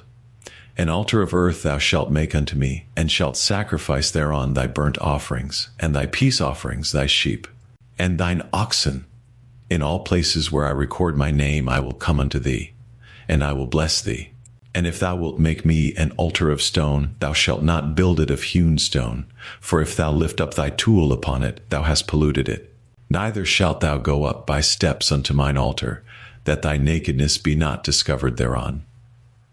Now these are the judgments which thou shalt set before them. If thou buy an Hebrew servant, 6 years he shall serve, and in the 7th he shall go out free for nothing. If he came in by himself, he shall go out by himself. If he were married, then his wife shall go out with him.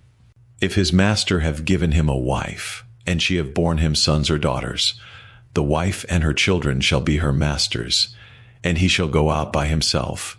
And if the servant shall plainly say, I love my master, my wife, and my children, I will not go out free. Then his master shall bring him unto the judges. He shall also bring him to the door, or unto the doorpost, and his master shall bore his ear through with an awl, and he shall serve him forever.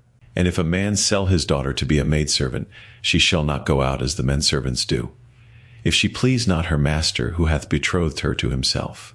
Then shall he let her be redeemed. To sell her unto a strange nation he shall have no power, seeing he hath dealt deceitfully with her. And if he have betrothed her unto his son, he shall deal with her after the manner of daughters. If he take him another wife, her food, her raiment, and her duty of marriage shall he not diminish. And if he do not these three unto her, then shall she go out free without money. He that smiteth a man so that he die shall be surely put to death. And if a man lie not in wait, but God deliver him into his hand, then I will appoint thee a place whither he shall flee.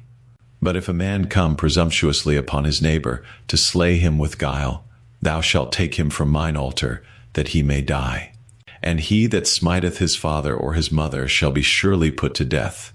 And he that stealeth a man and selleth him, or if he be found in his hand, he shall surely be put to death. And he that curseth his father or his mother shall surely be put to death.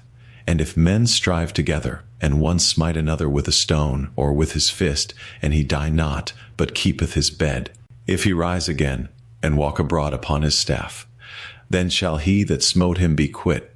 Only he shall pay for the loss of his time, and shall cause him to be thoroughly healed. And if a man smite his servant or his maid with a rod, and he die under his hand, he shall be surely punished. Notwithstanding, if he continue a day or two, he shall not be punished, for he is his money. If men strive, and hurt a woman with child, so that her fruit depart from her, and yet no mischief follow, he shall be surely punished, according as the woman's husband will lay upon him, and he shall pay as the judges determine.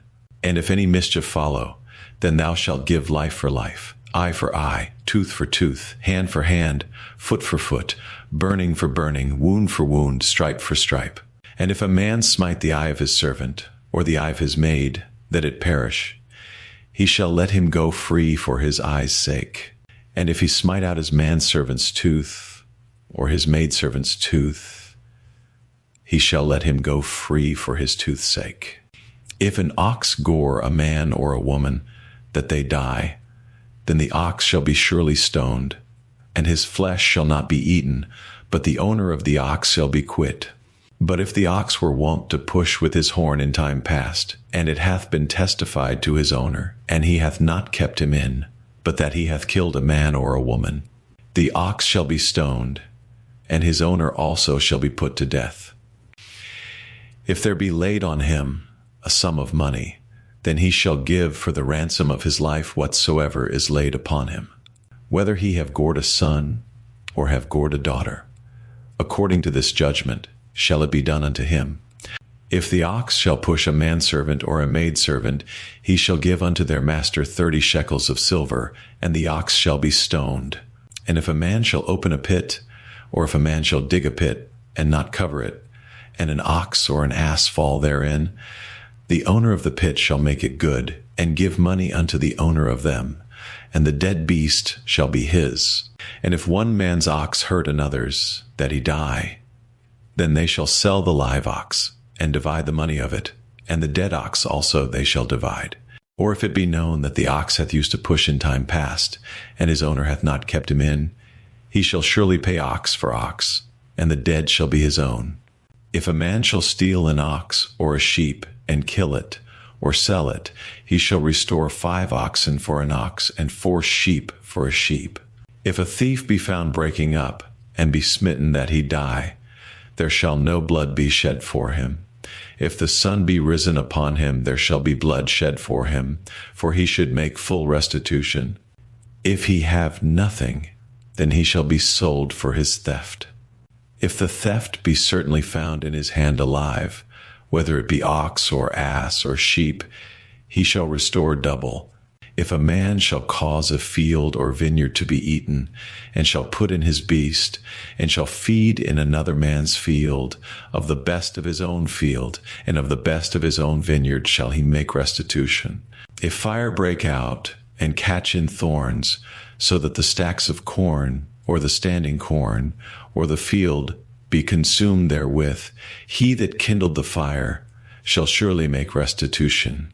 If a man shall deliver unto his neighbor money or stuff to keep, and it be stolen out of the man's house, if the thief be found, let him pay double.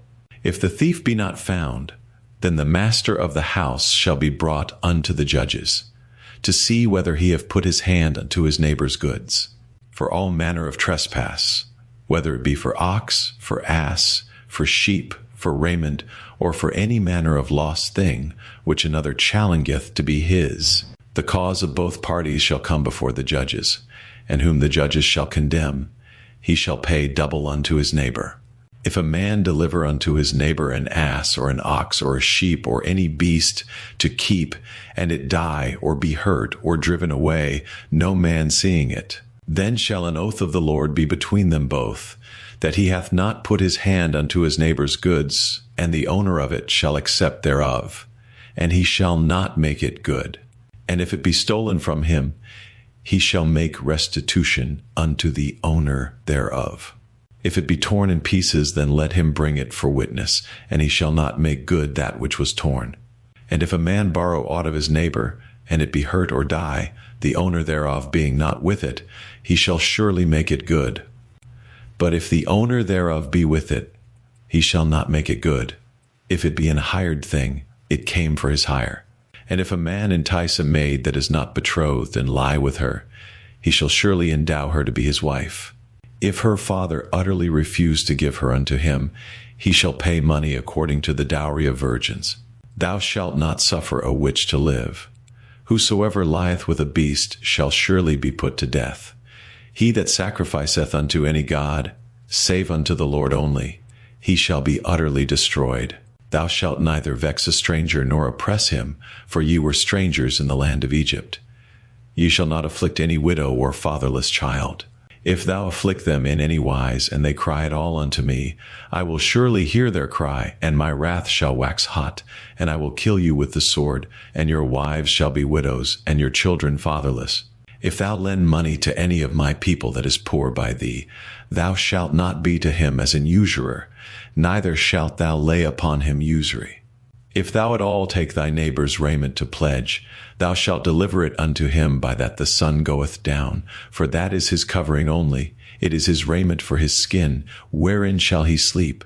And it shall come to pass, when he crieth unto me, that I will hear, for I am gracious. Thou shalt not revile the gods, nor curse the ruler of thy people. Thou shalt not delay to offer the first of thy ripe fruits, and of thy liquors. The firstborn of thy sons shalt thou give unto me. Likewise shalt thou do with thine oxen, and with thy sheep. 7 days it shall be with his dam. On the 8th day thou shalt give it me. And ye shall be holy men unto me. Neither shall ye eat any flesh that is torn of beasts in the field. Ye shall cast it to the dogs. Thou shalt not raise a false report. Put not thine hand with the wicked to be an unrighteous witness. Thou shalt not follow a multitude to do evil, neither shalt thou speak in a cause to decline, after many to wrest judgment, neither shalt thou countenance a poor man in his cause. If thou meet thine enemy's ox, or his ass going astray, thou shalt surely bring it back to him again. If thou see the ass of him that hateth thee lying under his burden, and wouldest forbear to help him, thou shalt surely help with him. Thou shalt not wrest the judgment of thy poor in his cause. Keep thee far from a false matter, and the innocent and righteous slay thou not, for I will not justify the wicked. And thou shalt take no gift, for the gift blindeth the wise, and perverteth the words of the righteous. Also thou shalt not oppress a stranger, for ye know the heart of a stranger, seeing ye were strangers in the land of Egypt. And 6 years thou shalt sow thy land, and shalt gather in the fruits thereof. But the 7th year thou shalt let it rest and lie still, that the poor of thy people may eat, and what they leave the beasts of the field shall eat. In like manner thou shalt deal with thy vineyard, and with thy oliveyard. 6 days thou shalt do thy work, and on the 7th day thou shalt rest, that thine ox and thine ass may rest, and the son of thy handmaid, and the stranger may be refreshed. And in all things that I have said unto you be circumspect, and make no mention of the name of other gods, neither let it be heard out of thy mouth. 3 times thou shalt keep a feast unto me in the year. Thou shalt keep the feast of unleavened bread. Thou shalt eat unleavened bread 7 days, as I commanded thee, in the time appointed of the month Abib. For in it thou camest out from Egypt, and none shall appear before me empty. And the feast of harvest, the first fruits of thy labors, which thou hast sown in the field. And the feast of ingathering, which is in the end of the year, when thou hast gathered in thy labors out of the field. 3 times in the year all thy males shall appear before the Lord God. Thou shalt not offer the blood of my sacrifice with leavened bread, neither shall the fat of my sacrifice remain until the morning. The first of the firstfruits of thy land thou shalt bring into the house of the Lord thy God. Thou shalt not see the kid in his mother's milk. Behold, I send an angel before thee, to keep thee in the way, and to bring thee into the place which I have prepared. Beware of him, and obey his voice. Provoke him not, for he will not pardon your transgressions, for my name is in him. But if thou shalt indeed obey his voice, and do all that I speak, then I will be an enemy unto thine enemies, and an adversary unto thine adversaries. For mine angel shall go before thee, and bring thee in unto the Amorites, and the Hittites, and the Perizzites, and the Canaanites, the Hivites, and the Jebusites, and I will cut them off. Thou shalt not bow down to their gods, nor serve them, nor do after their works, but thou shalt utterly overthrow them, and quite break down their images. And ye shall serve the Lord your God, and he shall bless thy bread and thy water, and I will take sickness away from the midst of thee. There shall nothing cast their young, nor be barren in thy land. The number of thy days I will fulfill. I will send my fear before thee, and will destroy all the people to whom thou shalt come. And I will make all thine enemies turn their backs unto thee. And I will send hornets before thee, which shall drive out the Hivite, the Canaanite, and the Hittite from before thee. I will not drive them out from before thee in 1 year, lest the land become desolate, and the beast of the field multiply against thee. By little and little I will drive them out from before thee, until thou be increased and inherit the land. And I will set thy bounds from the Red Sea even unto the sea of the Philistines, and from the desert unto the river. For I will deliver the inhabitants of the land into your hand, and thou shalt drive them out before thee. Thou shalt make no covenant with them, nor with their gods.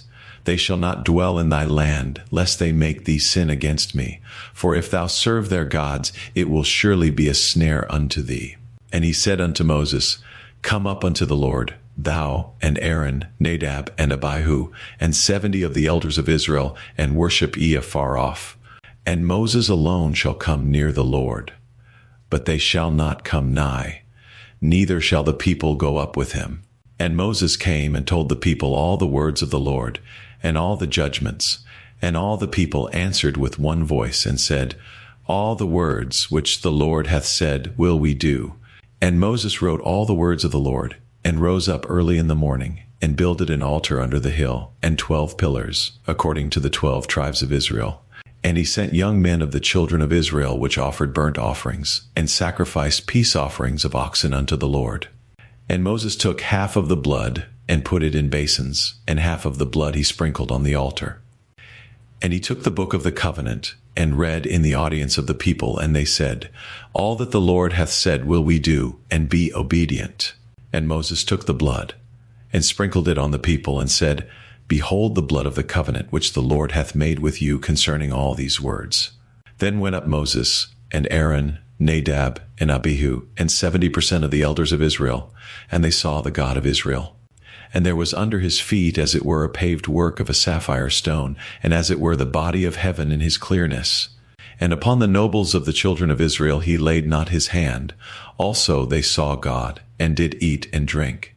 And the Lord said unto Moses, Come up to me into the mount, and be there, and I will give thee tables of stone, and a law and commandments which I have written, that thou mayest teach them.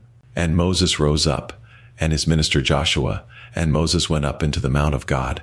And he said unto the elders, Tarry ye here for us, until we come again unto you. And behold, Aaron and Hur are with you. If any man have any matters to do, let him come unto them. And Moses went up into the mount, and a cloud covered the mount. And the glory of the Lord abode upon Mount Sinai, and the cloud covered it 6 days. And the 7th day he called unto Moses out of the midst of the cloud. And the sight of the glory of the Lord was like devouring fire on the top of the mount, in the eyes of the children of Israel. And Moses went into the midst of the cloud, and gat him up into the mount. And Moses was in the mount 40 days and 40 nights. And the Lord spake unto Moses, saying, Speak unto the children of Israel, that they bring me an offering. Of every man that giveth it willingly with his heart ye shall take my offering.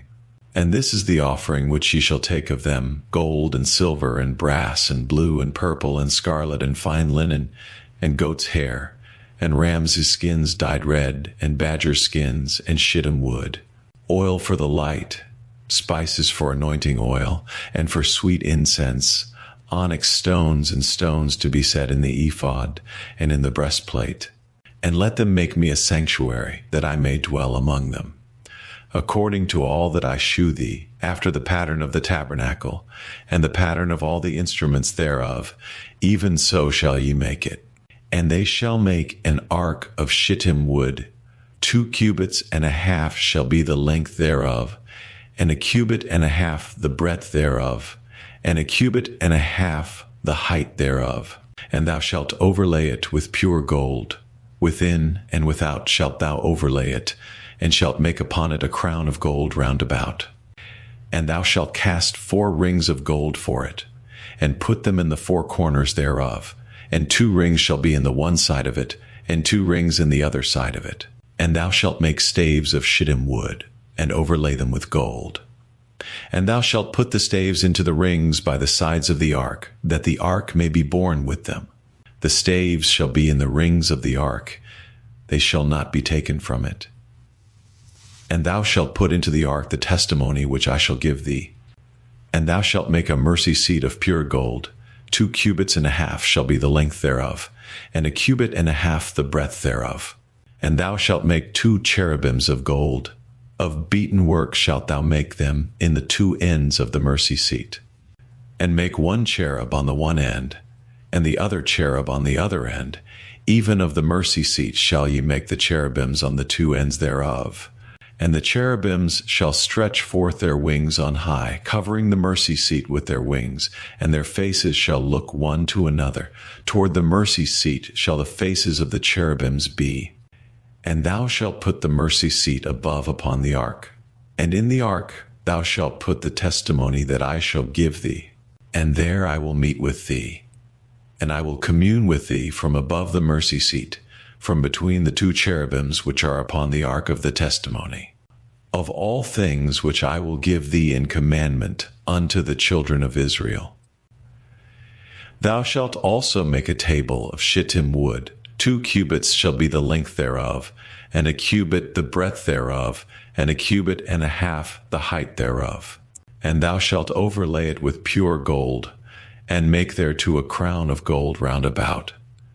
And thou shalt make unto it a border of an hand breadth round about. And thou shalt make a golden crown to the border thereof round about. And thou shalt make for it 4 rings of gold, and put the rings in the 4 corners that are on the 4 feet thereof. Over against the border shall the rings be for places of the staves to bear the table. And thou shalt make the staves of shittim wood, and overlay them with gold, that the table may be borne with them. And thou shalt make the dishes thereof, and spoons thereof, and covers thereof, and bowls thereof, to cover withal. Of pure gold shalt thou make them. And thou shalt set upon the table shewbread before me alway. And thou shalt make a candlestick of pure gold. Of beaten work shall the candlestick be made. His shaft, and his branches, his bowls, his knops, and his flowers shall be of the same. And 6 branches shall come out of the sides of it, 3 branches of the candlestick out of the one side, and 3 branches of the candlestick out of the other side. 3 bowls made like unto almonds, with a knop and a flower in one branch, and 3 bowls made like almonds in the other branch, with a knop and a flower, so in the 6 branches that come out of the candlestick. And in the candlestick shall be 4 bowls made like unto almonds, with their knops and their flowers. And there shall be a knop under 2 branches of the same, and a knop under 2 branches of the same, and a knop under 2 branches of the same, according to the 6 branches that proceed out of the candlestick. Their knops and their branches shall be of the same, all it shall be one beaten work of pure gold. And thou shalt make the 7 lamps thereof, and they shall light the lamps thereof, that they may give light over against it. And the tongs thereof, and the snuff dishes thereof, shall be of pure gold. Of a talent of pure gold shall he make it, with all these vessels. And look that thou make them after their pattern, which was shewed thee in the mount. Moreover, thou shalt make the tabernacle with 10 curtains of fine twined linen, and blue, and purple, and scarlet, with cherubims of cunning work shalt thou make them. The length of 1 curtain shall be 8 and 20 cubits, and the breadth of 1 curtain 4 cubits, and every one of the curtains shall have 1 measure. The 5 curtains shall be coupled together one to another, and other 5 curtains shall be coupled one to another. And thou shalt make loops of blue upon the edge of the one curtain from the selvage in the coupling, and likewise shalt thou make in the uttermost edge of another curtain, in the coupling of the second.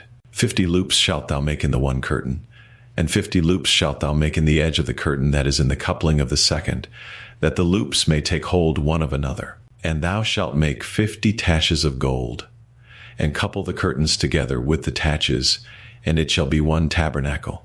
And thou shalt make curtains of goat's hair to be a covering upon the tabernacle. 11 curtains shalt thou make. The length of one curtain shall be 30 cubits, and the breadth of one curtain 4 cubits, and the 11 curtains shall be all of one measure. And thou shalt couple 5 curtains by themselves, and 6 curtains by themselves, and shalt double the 6th curtain in the forefront of the tabernacle. And thou shalt make 50 loops on the edge of the one curtain that is outmost in the coupling, and 50 loops in the edge of the curtain which coupleth the second. And thou shalt make 50 taches of brass, and put the taches into the loops, and couple the tent together, that it may be one. And the remnant that remaineth of the curtains of the tent, the half curtain that remaineth, shall hang over the backside of the tabernacle. And a cubit on the one side, and a cubit on the other side of that which remaineth in the length of the curtains of the tent, it shall hang over the sides of the tabernacle on this side and on that side, to cover it. And thou shalt make a covering for the tent of ram skins dyed red, and a covering above of badger skins. And thou shalt make boards for the tabernacle of shittim wood standing up. 10 cubits shall be the length of a board, and a cubit and a half shall be the breadth of one board. 2 tenons shall there be in one board, set in order one against another. Thus shalt thou make for all the boards of the tabernacle. And thou shalt make the boards for the tabernacle, 20 boards on the south side southward.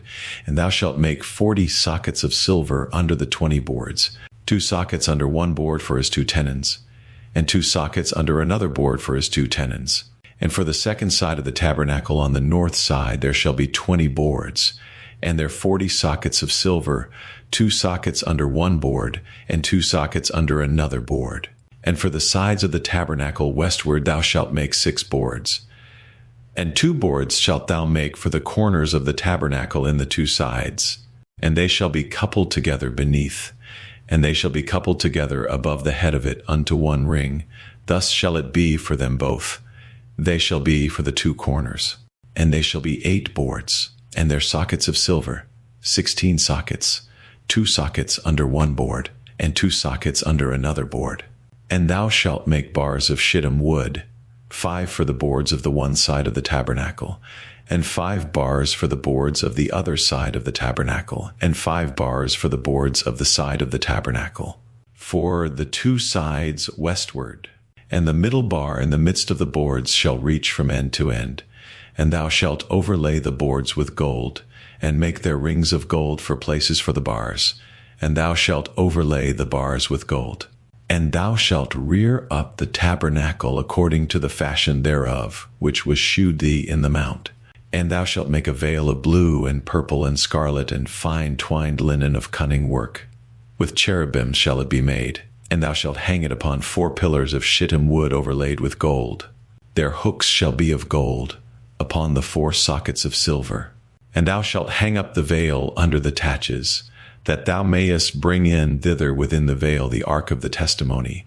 And the veil shall divide unto you between the holy place and the most holy.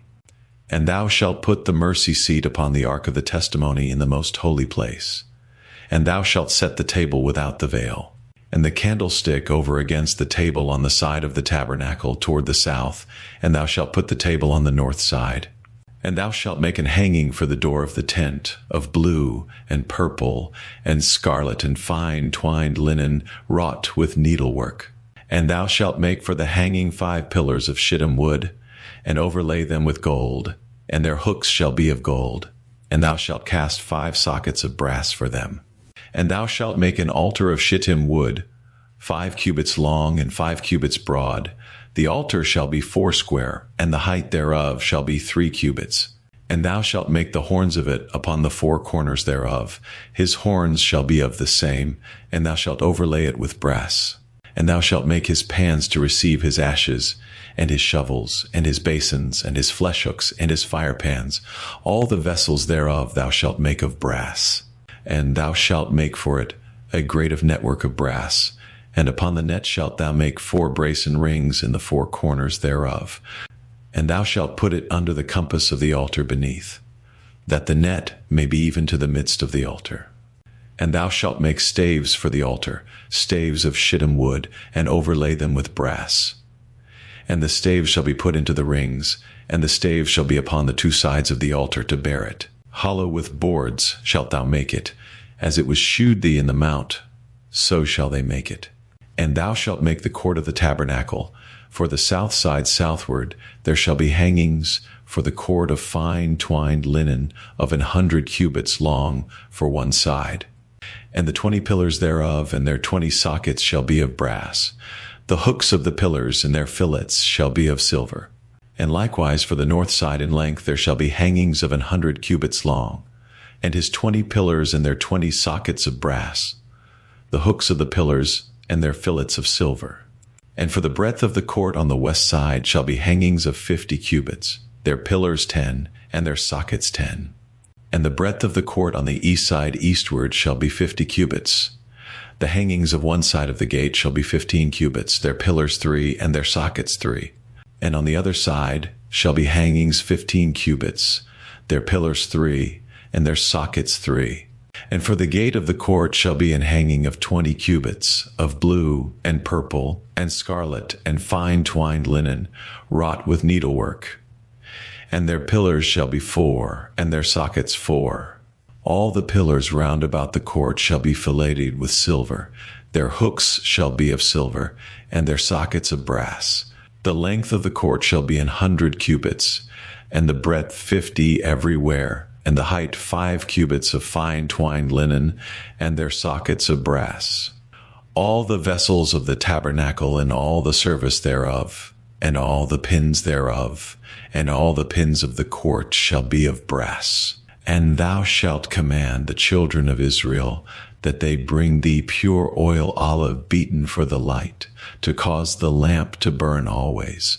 In the tabernacle of the congregation without the veil, which is before the testimony, Aaron and his sons shall order it from evening to morning before the Lord. It shall be a statute forever unto their generations on the behalf of the children of Israel. And take thou unto thee Aaron thy brother, and his sons with him, from among the children of Israel, that he may minister unto me in the priest's office. Even Aaron, Nadab, and Abihu, Eleazar, and Ithamar, Aaron's sons. And thou shalt make holy garments for Aaron thy brother, for glory and for beauty. And thou shalt speak unto all that are wise-hearted, whom I have filled with the spirit of wisdom, that they may make Aaron's garments to consecrate him, that he may minister unto me in the priest's office.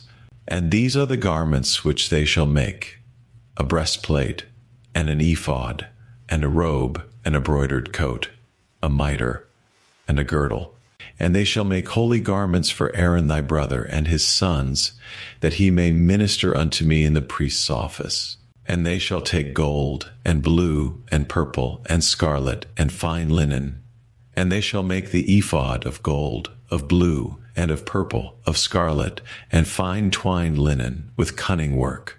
It shall have the 2 shoulder pieces thereof, joined at the 2 edges thereof, and so it shall be joined together. And the curious girdle of the ephod, which is upon it, shall be of the same, according to the work thereof, even of gold, of blue, and purple, and scarlet, and fine twined linen. And thou shalt take 2 onyx stones, and grave on them the names of the children of Israel, 6 of their names on one stone, and the other 6 names of the rest on the other stone, according to their birth. With the work of an engraver in stone, like the engravings of a signet, shalt thou engrave the 2 stones with the names of the children of Israel. Thou shalt make them to be set in ouches of gold. And thou shalt put the 2 stones upon the shoulders of the ephod for stones of memorial unto the children of Israel. And Aaron shall bear their names before the Lord upon his 2 shoulders for a memorial. And thou shalt make ouches of gold, and 2 chains of pure gold at the ends. Of wreathen work shalt thou make them, and fasten the wreathen chains to the ouches. And thou shalt make the breastplate of judgment with cunning work. After the work of the ephod thou shalt make it, of gold, of blue, and of purple, and of scarlet, and of fine twined linen shalt thou make it. 40. It shall be being doubled. A span shall be the length thereof, and a span shall be the breadth thereof. And thou shalt set in it settings of stones, even 4 rows of stones.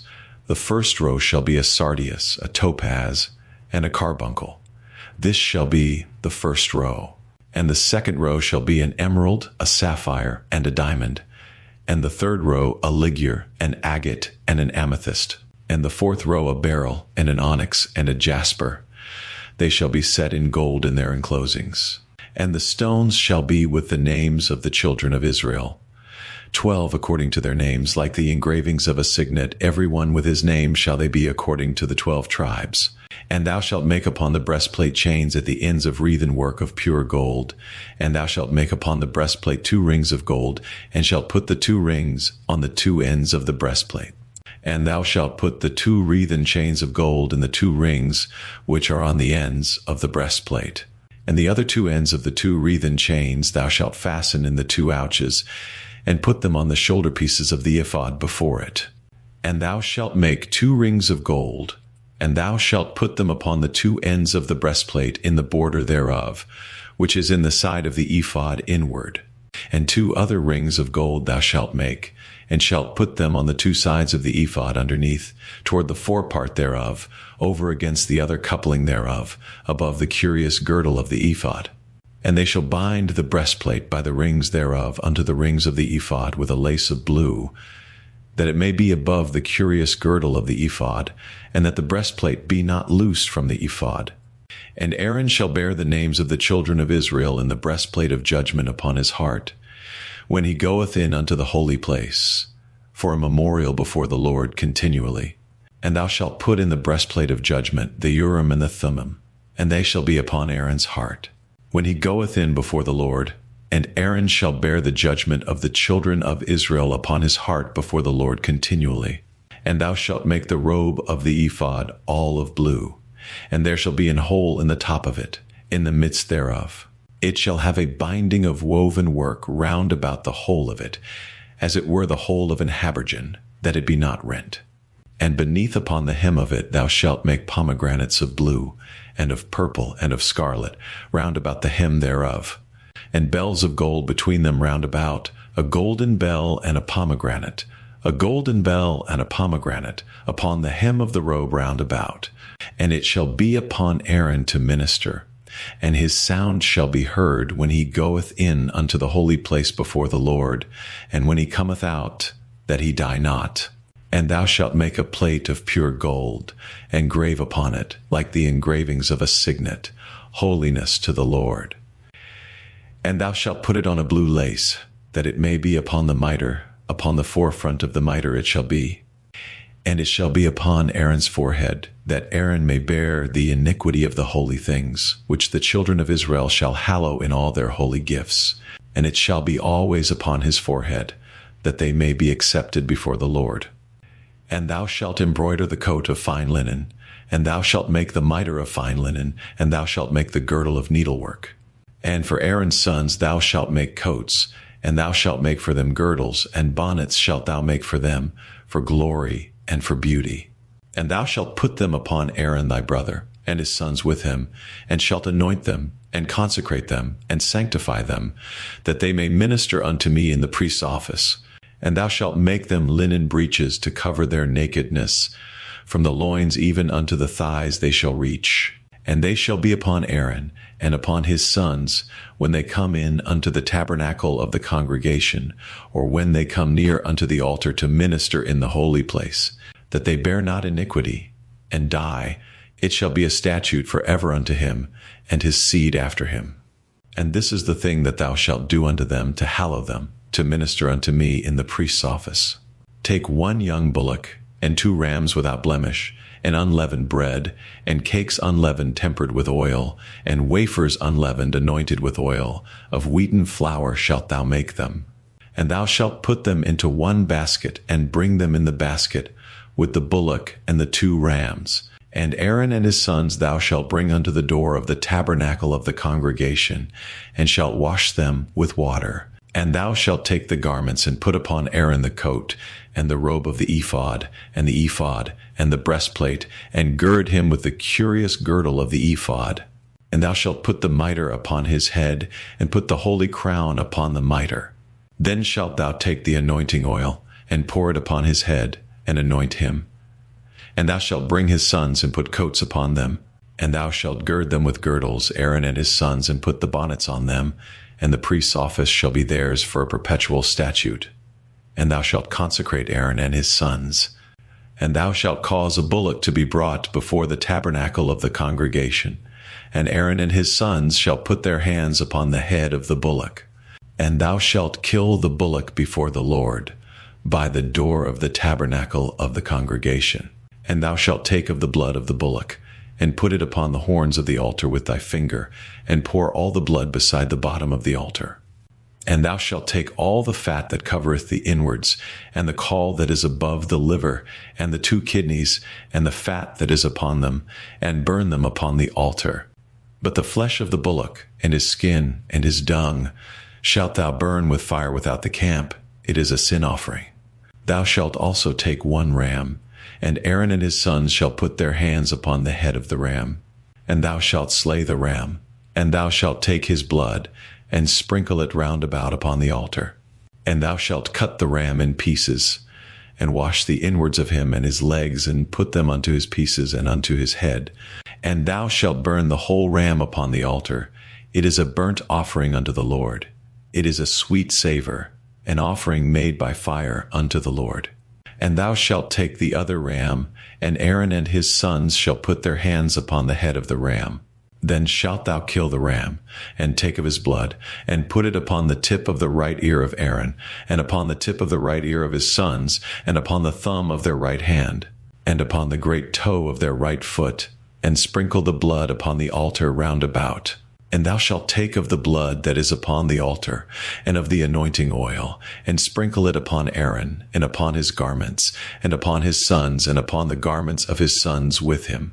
And he shall be hallowed, and his garments, and his sons' garments with him. Also thou shalt take of the ram the fat and the rump, and the fat that covereth the inwards, and the caul above the liver, and the 2 kidneys, and the fat that is upon them, and the right shoulder, for it is a ram of consecration, and 1 loaf of bread, and 1 cake of oiled bread, and 1 wafer out of the basket of the unleavened bread that is before the Lord. And thou shalt put all in the hands of Aaron, and in the hands of his sons, and shalt wave them for a wave offering before the Lord. And thou shalt receive them of their hands, and burn them upon the altar for a burnt offering, for a sweet savor before the Lord. It is an offering made by fire unto the Lord. And thou shalt take the breast of the ram of Aaron's consecration, and wave it for a wave offering before the Lord, and it shall be thy part. And thou shalt sanctify the breast of the wave offering, and the shoulder of the heave offering, which is waved and which is heaved up, of the ram of the consecration, even of that which is for Aaron, and of that which is for his sons, and it shall be Aaron's and his sons by a statute forever from the children of Israel, for it is an heave offering. And it shall be an heave offering from the children of Israel of the sacrifice of their peace offerings, even their heave offering unto the Lord. And the holy garments of Aaron shall be his sons after him, to be anointed therein, and to be consecrated in them. And that son that is priest in his stead shall put them on 7 days, when he cometh into the tabernacle of the congregation to minister in the holy place. And thou shalt take the ram of the consecration, and seethe his flesh in the holy place. And Aaron and his sons shall eat the flesh of the ram, and the bread that is in the basket, by the door of the tabernacle of the congregation. And they shall eat those things wherewith the atonement was made, to consecrate and to sanctify them. But a stranger shall not eat thereof, because they are holy. And if aught of the flesh of the consecrations, or of the bread remain unto the morning, then thou shalt burn the remainder with fire. It shall not be eaten, because it is holy.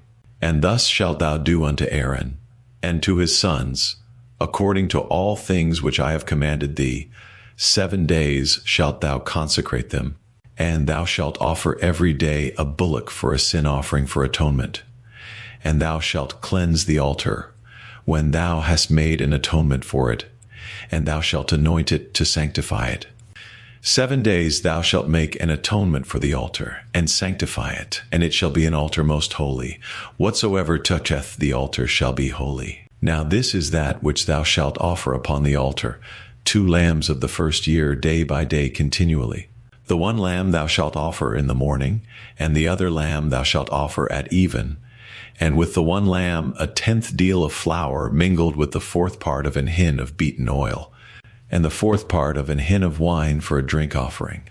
And the other lamb thou shalt offer at even, and shalt do thereto according to the meat offering of the morning, and according to the drink offering thereof, for a sweet savor, an offering made by fire unto the Lord. This shall be a continual burnt offering throughout your generations, at the door of the tabernacle of the congregation before the Lord, where I will meet you to speak there unto thee. And there I will meet with the children of Israel, and the tabernacle shall be sanctified by my glory. And I will sanctify the tabernacle of the congregation, and the altar. I will sanctify also both Aaron and his sons, to minister to me in the priest's office. And I will dwell among the children of Israel, and will be their God. And they shall know that I am the Lord their God, that brought them forth out of the land of Egypt, that I may dwell among them. I am the Lord their God. And thou shalt make an altar to burn incense upon. Of shittim wood shalt thou make it. A cubit shall be the length thereof, and a cubit the breadth thereof. 80 shall it be, and 2 cubits shall be the height thereof. The horns thereof shall be of the same. And thou shalt overlay it with pure gold, the top thereof, and the sides thereof round about, and the horns thereof. And thou shalt make unto it a crown of gold round about. And 2 golden rings shalt thou make to it under the crown of it, by the 2 corners thereof. Upon the 2 sides of it shalt thou make it, and they shall be for places for the staves to bear it withal. And thou shalt make the staves of shittim wood, and overlay them with gold. And thou shalt put it before the veil that is by the ark of the testimony, before the mercy seat that is over the testimony, where I will meet with thee. And Aaron shall burn thereon sweet incense every morning. When he dresseth the lamps, he shall burn incense upon it. And when Aaron lighteth the lamps at even, he shall burn incense upon it, a perpetual incense before the Lord throughout your generations. Ye shall offer no strange incense thereon, nor burnt sacrifice, nor meat offering, neither shall ye pour drink offering thereon. And Aaron shall make an atonement upon the horns of it once in a year with the blood of the sin offering of atonements. Once in the year shall he make atonement upon it throughout your generations. It is most holy unto the Lord. And the Lord spake unto Moses, saying, When thou takest the sum of the children of Israel after their number, then shall they give every man a ransom for his soul unto the Lord. When thou numberest them, that there be no plague among them, when thou numberest them, this they shall give, every one that passeth among them that are numbered, 1/2 shekel after the shekel of the sanctuary. A shekel is 20 gerahs, and 1/2 shekel shall be the offering of the Lord. Every one that passeth among them that are numbered, from 20 years old and above, shall give an offering unto the Lord. The rich shall not give more, and the poor shall not give less than 1/2 shekel, when they give an offering unto the Lord to make an atonement for your souls. And thou shalt take the atonement money of the children of Israel, and shalt appoint it for the service of the tabernacle of the congregation, that it may be a memorial unto the children of Israel before the Lord, to make an atonement for your souls. And the Lord spake unto Moses, saying, Thou shalt also make a laver of brass, and his foot also of brass, to wash withal. And thou shalt put it between the tabernacle of the congregation and the altar, and thou shalt put water therein. For Aaron and his sons shall wash their hands and their feet thereat. When they go into the tabernacle of the congregation, they shall wash with water, that they die not. Or when they come near to the altar to minister, to burn offering made by fire unto the Lord, so they shall wash their hands and their feet. that they die not. And it shall be a statute forever to them, even to him and to his seed throughout their generations. Moreover, the Lord spake unto Moses, saying, Take thou also unto thee principal spices, of pure myrrh 500 shekels, and of sweet cinnamon half so much, even 250 shekels, and of sweet calamus 250 shekels, and of cassia 500 shekels, after the shekel of the sanctuary, and of oil, olive, and hin. And thou shalt make it an oil of holy ointment, an ointment compound after the art of the apothecary. It shall be an holy anointing oil. And thou shalt anoint the tabernacle of the congregation therewith, and the ark of the testimony, and the table and all his vessels, and the candlestick and his vessels, and the altar of incense, and the altar of burnt offering with all his vessels, and the laver and his foot. And thou shalt sanctify them, that they may be most holy. Whatsoever toucheth them shall be holy. And thou shalt anoint Aaron and his sons, and consecrate them, that they may minister unto me in the priest's office. And thou shalt speak unto the children of Israel, saying, This shall be an holy anointing oil unto me throughout your generations. Upon man's flesh shall it not be poured, neither shall ye make any other like it. After the composition of it, it is holy, and it shall be holy unto you. Whosoever compoundeth any like it, or whosoever putteth any of it upon a stranger, shall even be cut off from his people.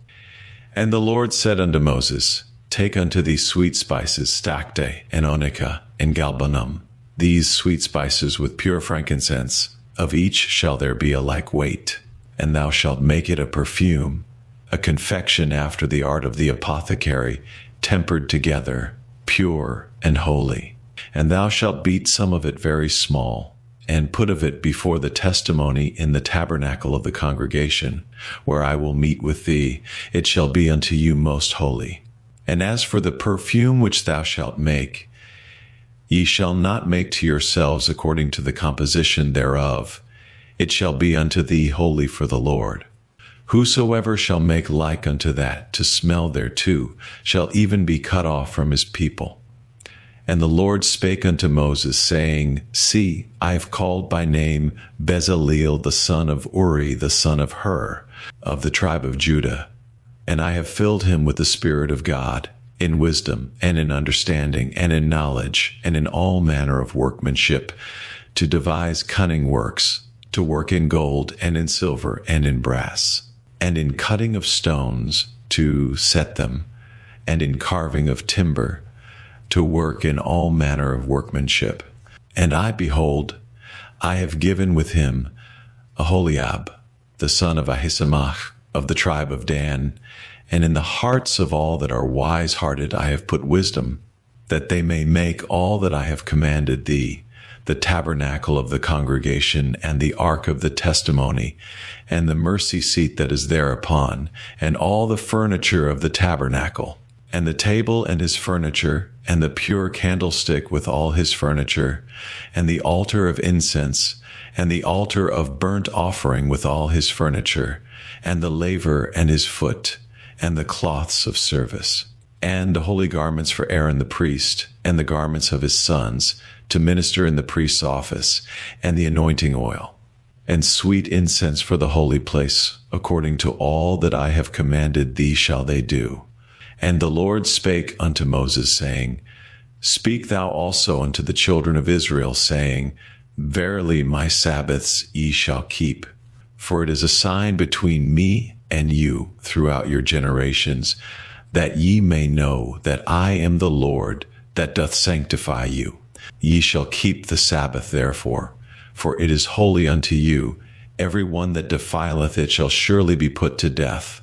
For whosoever doeth any work therein, that soul shall be cut off from among his people. 6 days may work be done, but in the seventh is the Sabbath of rest, holy to the Lord. Whosoever doeth any work in the Sabbath day, he shall surely be put to death. Wherefore the children of Israel shall keep the Sabbath, to observe the Sabbath throughout their generations, for a perpetual covenant. It is a sign between me and the children of Israel forever, For in 6 days the Lord made heaven and earth, and on the seventh day he rested, and was refreshed. And he gave unto Moses, when he had made an end of communing with him upon Mount Sinai, 2 tables of testimony, tables of stone, written with the finger of God. And when the people saw that Moses delayed to come down out of the mount, the people gathered themselves together unto Aaron, and said unto him, Up, make us gods, which shall go before us. For as for this Moses, the man that brought us up out of the land of Egypt, we wot not what is become of him.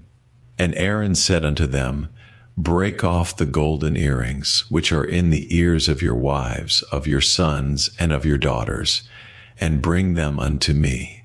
And all the people brake off the golden earrings which were in their ears, and brought them unto Aaron. And he received them at their hand, and fashioned it with a graving tool, after he had made it a molten calf. And they said, These be thy gods, O Israel, which brought thee up out of the land of Egypt. And when Aaron saw it, he built an altar before it. And Aaron made proclamation, and said, Tomorrow is a feast to the Lord. And they rose up early on the morrow, and offered burnt offerings, and brought peace offerings. And the people sat down to eat and to drink, and rose up to play. And the Lord said unto Moses, Go, get thee down, for thy people, which thou broughtest out of the land of Egypt, have corrupted themselves. They have turned aside quickly out of the way which I commanded them. They have made them a molten calf, and have worshipped it, and have sacrificed thereunto, and said, These be thy gods, O Israel, which have brought thee up out of the land of Egypt. And the Lord said unto Moses, I have seen this people, and behold, it is a stiff-necked people. Now therefore let me alone, that my wrath may wax hot against them, and that I may consume them, and I will make of thee a great nation. And Moses besought the Lord his God, and said, Lord, why doth thy wrath wax hot against thy people, which thou hast brought forth out of the land of Egypt with great power, and with a mighty hand? Wherefore should the Egyptians speak, and say, For mischief did he bring them out, to slay them in the mountains, and to consume them from the face of the earth? Turn from thy fierce wrath, and repent of this evil against thy people. Remember Abraham, Isaac, and Israel, thy servants, to whom thou swarest by thine own self, and saidst unto them, I will multiply your seed as the stars of heaven, and all this land that I have spoken of will I give unto your seed, and they shall inherit it forever. And the Lord repented of the evil which he thought to do unto his people. And Moses turned and went down from the mount. And the 2 tables of the testimony were in his hand. The tables were written on both their sides, on the one side and on the other were they written. And the tables were the work of God, and the writing was the writing of God, graven upon the tables. And when Joshua heard the noise of the people as they shouted, he said unto Moses, There is a noise of war in the camp. And he said, It is not the voice of them that shout for mastery, neither is it the voice of them that cry for being overcome, but the noise of them that sing do I hear.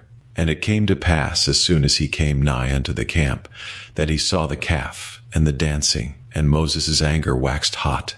And he cast the tables out of his hands, and brake them beneath the mount. And he took the calf which they had made, and burnt it in the fire, and ground it to powder, and strawed it upon the water, and made the children of Israel drink of it.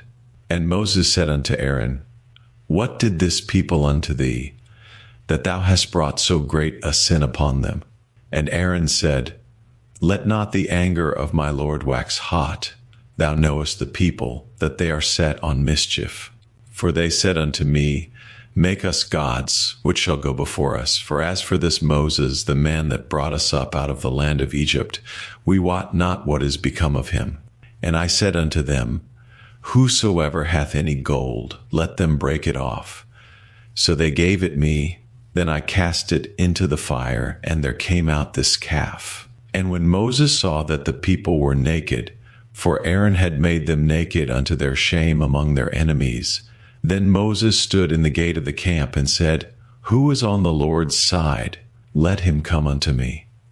And all the sons of Levi gathered themselves together unto him.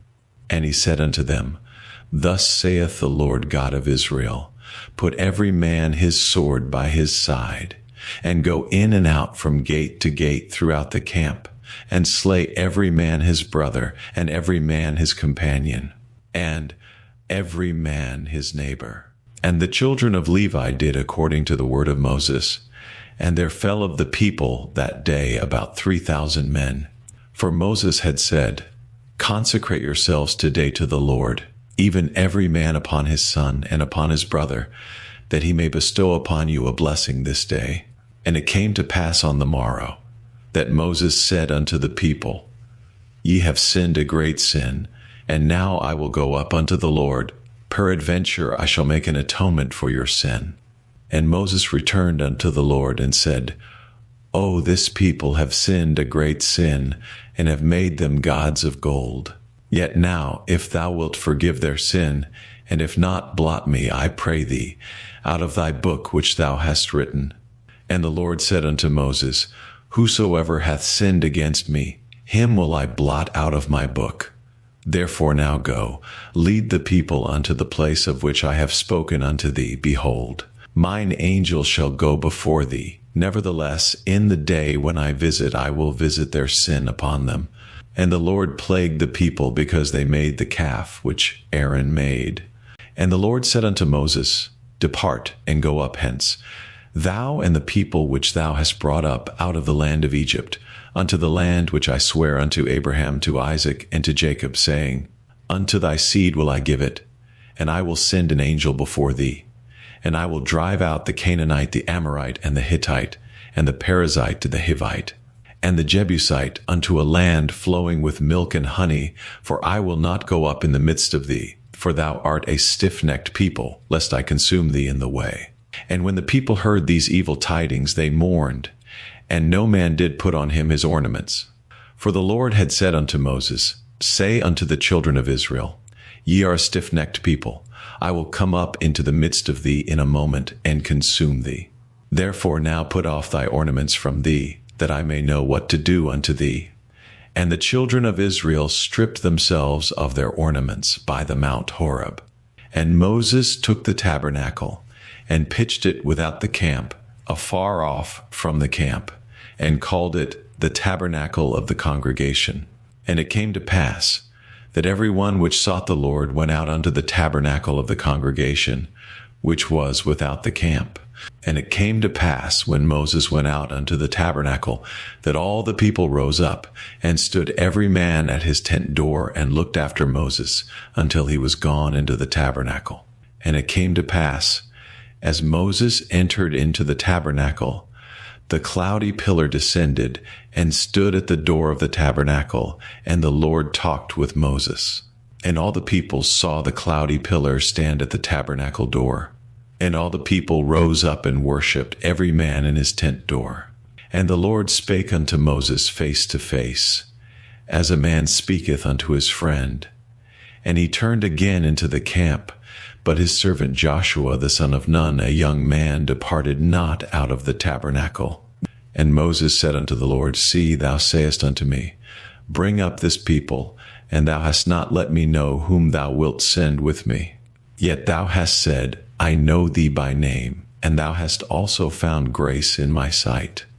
Now therefore I pray thee, if I have found grace in thy sight, shew me now thy way, that I may know thee, that I may find grace in thy sight, and consider that this nation is thy people.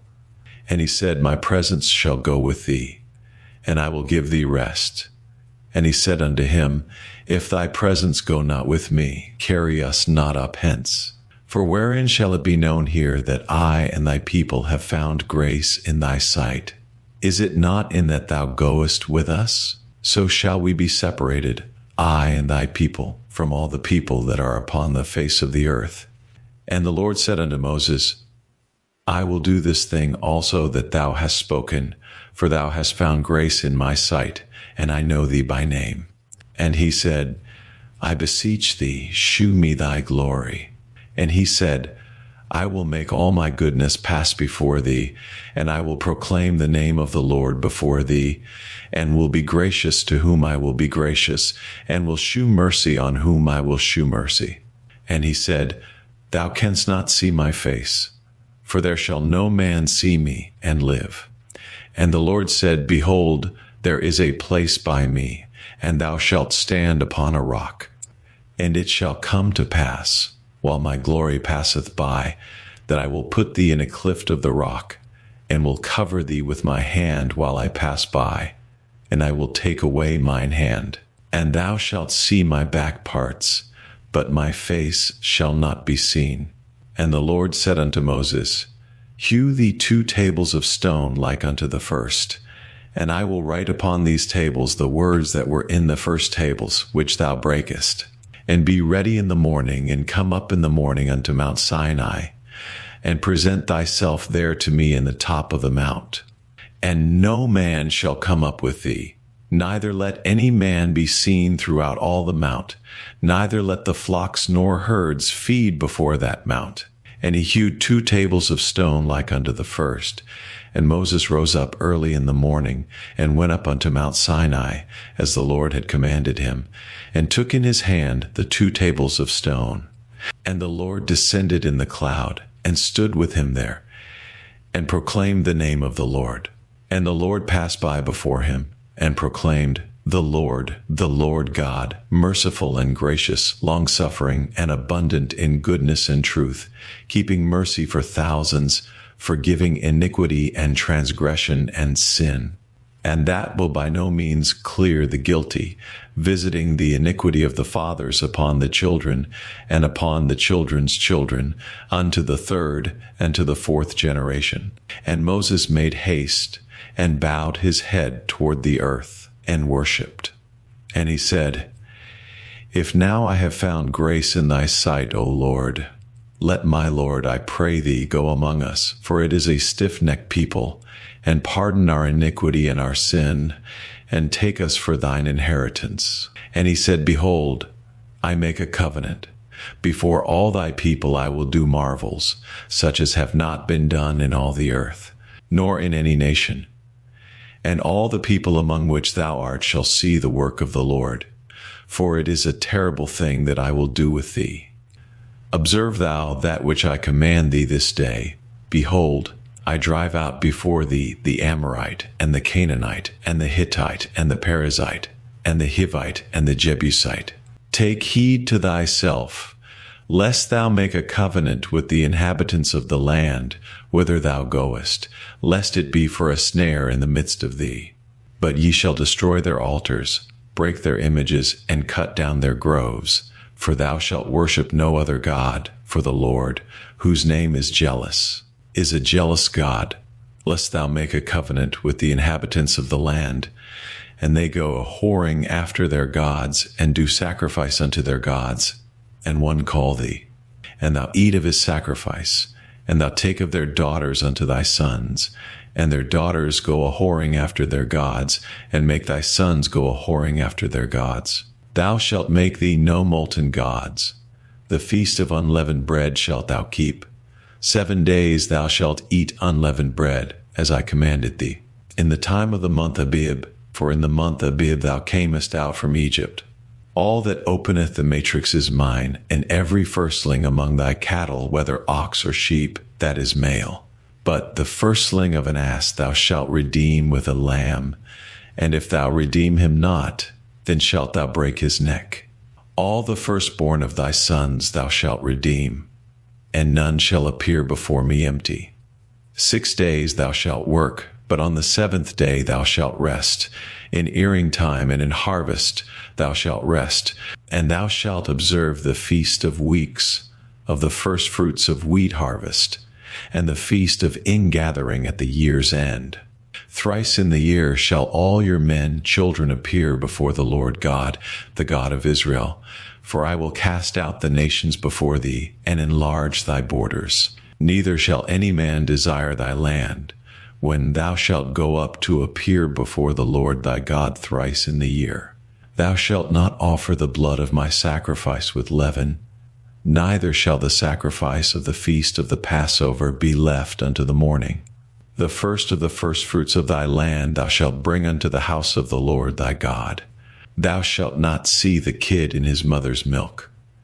And the Lord said unto Moses, Write thou these words, for after the tenor of these words I have made a covenant with thee and with Israel. And he was there with the Lord 40 days and 40 nights. He did neither eat bread nor drink water. And he wrote upon the tables the words of the covenant, the 10 commandments. And it came to pass, when Moses came down from Mount Sinai with the 2 tables of testimony in Moses' hand, when he came down from the mount, that Moses wist not that the skin of his face shone while he talked with him. And when Aaron and all the children of Israel saw Moses, behold, the skin of his face shone, and they were afraid to come nigh him. And Moses called unto them, and Aaron and all the rulers of the congregation returned unto him, and Moses talked with them.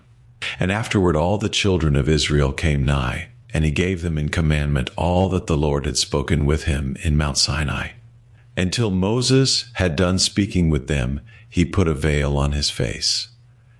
But when Moses went in before the Lord to speak with him, he took the veil off, until he came out. And he came out, and spake unto the children of Israel that which he was commanded. And the children of Israel saw the face of Moses, that the skin of Moses' face shone. And Moses put the veil upon his face again, until he went in to speak with him. And Moses gathered all the congregation of the children of Israel together, and said unto them, These are the words which the Lord hath commanded, that ye should do them. 6 days shall work be done, but on the 7th day there shall be to you an holy day, a Sabbath of rest to the Lord. Whosoever doeth work therein shall be put to death. Ye shall kindle no fire throughout your habitations upon the Sabbath day.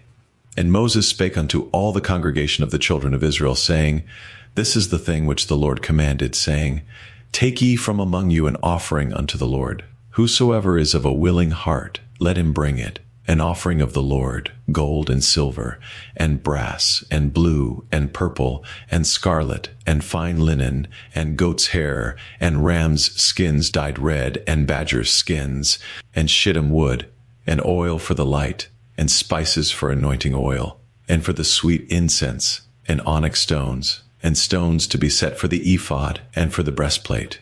And every wise-hearted among you shall come, and make all that the Lord hath commanded, the tabernacle, his tent, and his covering, his taches, and his boards, his bars, his pillars, and his sockets, the ark, and the staves thereof, with the mercy seat, and the veil of the covering, the table, and his staves, and all his vessels, and the shewbread, the candlestick also for the light, and his furniture, and his lamps, with the oil for the light, and the incense altar, and his staves, and the anointing oil, and the sweet incense, and the hanging for the door at the entering in of the tabernacle, the altar of burnt offering, with his brazen grate, his staves, and all his vessels, the laver and his foot, the hangings of the court, his pillars and their sockets, and the hanging for the door of the court, the pins of the tabernacle, and the pins of the court, and their cords, the cloths of service, to do service in the holy place, the holy garments for Aaron the priest, and the garments of his sons to minister in the priest's office. And all the congregation of the children of Israel departed from the presence of Moses. And they came, every one whose heart stirred him up, and every one whom his spirit made willing. And they brought the Lord's offering to the work of the tabernacle of the congregation, and for all his service, and for the holy garments. And they came, both men and women, as many as were willing-hearted, and brought bracelets, and earrings, and rings, and tablets, all jewels of gold. And every man that offered an offering of gold unto the Lord. And every man with whom was found blue, and purple, and scarlet, and fine linen, and goat's hair, and red skins of rams, and badger skins brought them. Every one that did offer an offering of silver and brass brought the Lord's offering. And every man with whom was found shittim wood for any work of the service brought it. And all the women that were wise-hearted did spin with their hands, and brought that which they had spun, both of blue and of purple and of scarlet and of fine linen. And all the women whose hearts stirred them up in wisdom spun goat's hair. And the rulers brought onyx stones, and stones to be set, for the ephod, and for the breastplate, and spice, and oil for the light, and for the anointing oil, and for the sweet incense. The children of Israel brought a willing offering unto the Lord, every man and woman, whose heart made them willing to bring for all manner of work, which the Lord had commanded to be made by the hand of Moses. And Moses said unto the children of Israel, See, the Lord hath called by name Bezaleel, the son of Uri, the son of Hur, of the tribe of Judah.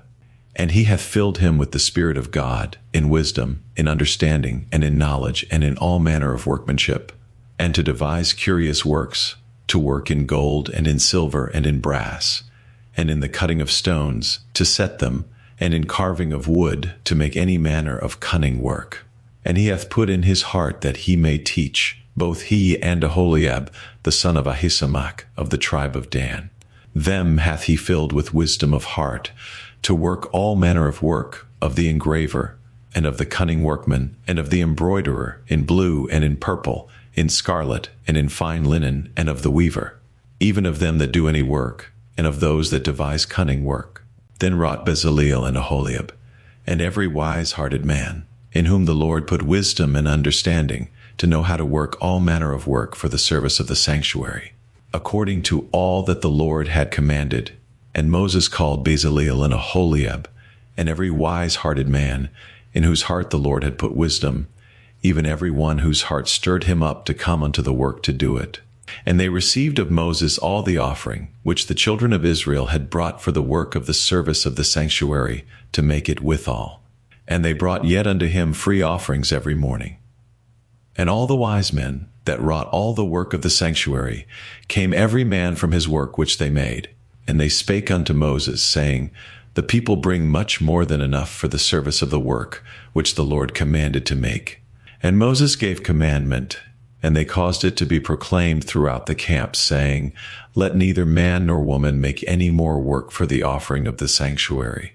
So the people were restrained from bringing, for the stuff they had was sufficient for all the work to make it, and too much. And every wise-hearted man among them that wrought the work of the tabernacle made 10 curtains of fine twined linen, and blue, and purple, and scarlet, with cherubims of cunning work made he them.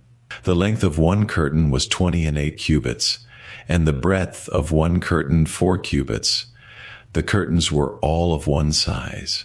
And he coupled the 5 curtains one unto another, and the other 5 curtains he coupled one unto another. And he made loops of blue on the edge of one curtain from the selvage in the coupling. Likewise he made in the uttermost side of another curtain, in the coupling of the second. 50 loops made he in one curtain, and 50 loops made he in the edge of the curtain which was in the coupling of the second. The loops held one curtain to another.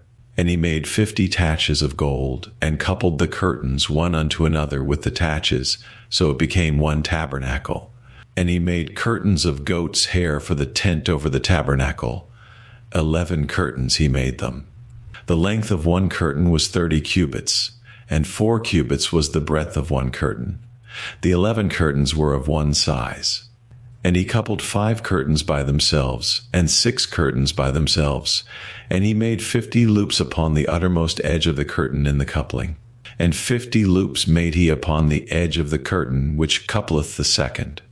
And he made 50 taches of brass to couple the tent together, that it might be one.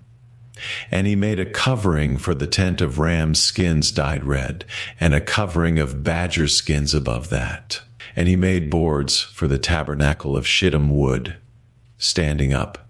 The length of a board was 10 cubits, and the breadth of a board 1 cubit and a half. One board had 2 tenons, equally distant one from another. Thus did he make for all the boards of the tabernacle. And he made boards for the tabernacle, 20 boards for the south side southward, and 40 sockets of silver he made under the 20 boards. 2 sockets under one board for his 2 tenons, and 2 sockets under another board for his 2 tenons. And for the other side of the tabernacle, which is toward the north corner, he made 20 boards, and their 40 sockets of silver, 2 sockets under one board, and 2 sockets under another board. And for the sides of the tabernacle westward he made 6 boards. And 2 boards made he for the corners of the tabernacle in the 2 sides. And they were coupled beneath, and coupled together at the head thereof, to one ring. Thus he did to both of them in both the corners. And there were 8 boards, and their sockets were 16 sockets of silver, under every board 2 sockets. And he made bars of shittim wood, 5 for the boards of the one side of the tabernacle, and 5 bars for the boards of the other side of the tabernacle, and 5 bars for the boards of the tabernacle for the sides westward. And he made the middle bar to shoot through the boards from the one end to the other. And he overlaid the boards with gold, and made their rings of gold to be places for the bars, and overlaid the bars with gold. And he made a veil of blue, and purple, and scarlet, and fine twined linen. With cherubims made he it of cunning work. And he made thereunto 4 pillars of shittim wood, and overlaid them with gold. Their hooks were of gold, and he cast for them 4 sockets of silver. And he made an hanging for the tabernacle door of blue, and purple, and scarlet, and fine twined linen, of needlework, and the 5 pillars of it with their hooks. And he overlaid their chapiters and their fillets with gold. But their 5 sockets were of brass. And Bezaleel made the ark of shittim wood. 2 cubits and a half was the length of it, and a cubit and a half the breadth of it, and a cubit and a half the height of it. And he overlaid it with pure gold within and without, and made a crown of gold to it round about. And he cast for it 4 rings of gold, to be set by the 4 corners of it, even 2 rings upon the one side of it, and 2 rings upon the other side of it. And he made staves of shittim wood, and overlaid them with gold. And he put the staves into the rings by the sides of the ark, to bear the ark. And he made the mercy seat of pure gold. 2 cubits and a half was the length thereof, and 1 cubit and a half the breadth thereof. And he made 2 cherubims of gold. Beaten out of one piece made he them, on the 2 ends of the mercy seat. 1 cherub on the end on this side, and another cherub on the other end on that side. Out of the mercy seat made he the cherubims on the 2 ends thereof. And the cherubims spread out their wings on high, and covered with their wings over the mercy seat, with their faces one to another. Even to the mercy seatward were the faces of the cherubims. And he made the table of shittim wood. 2 cubits was the length thereof, and a cubit the breadth thereof, and a cubit and a half the height thereof. And he overlaid it with pure gold, and made thereunto a crown of gold round about. Also he made thereunto a border of an handbreadth round about, and made a crown of gold for the border thereof round about. And he cast for it 4 rings of gold, and put the rings upon the 4 corners that were in the 4 feet thereof. Over against the border were the rings, the places for the staves to bear the table. And he made the staves of shittim wood, and overlaid them with gold, to bear the table. And he made the vessels which were upon the table, his dishes, and his spoons, and his bowls, and his covers to cover withal, of pure gold.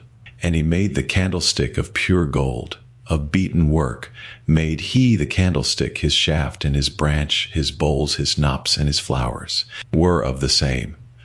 And 6 branches going out of the sides thereof, 3 branches of the candlestick out of the one side thereof, and 3 branches of the candlestick out of the other side thereof, 3 bowls made after the fashion of almonds in one branch, a knop and a flower, and 3 bowls made like almonds in another branch, a knop and a flower, so throughout the 6 branches going out of the candlestick.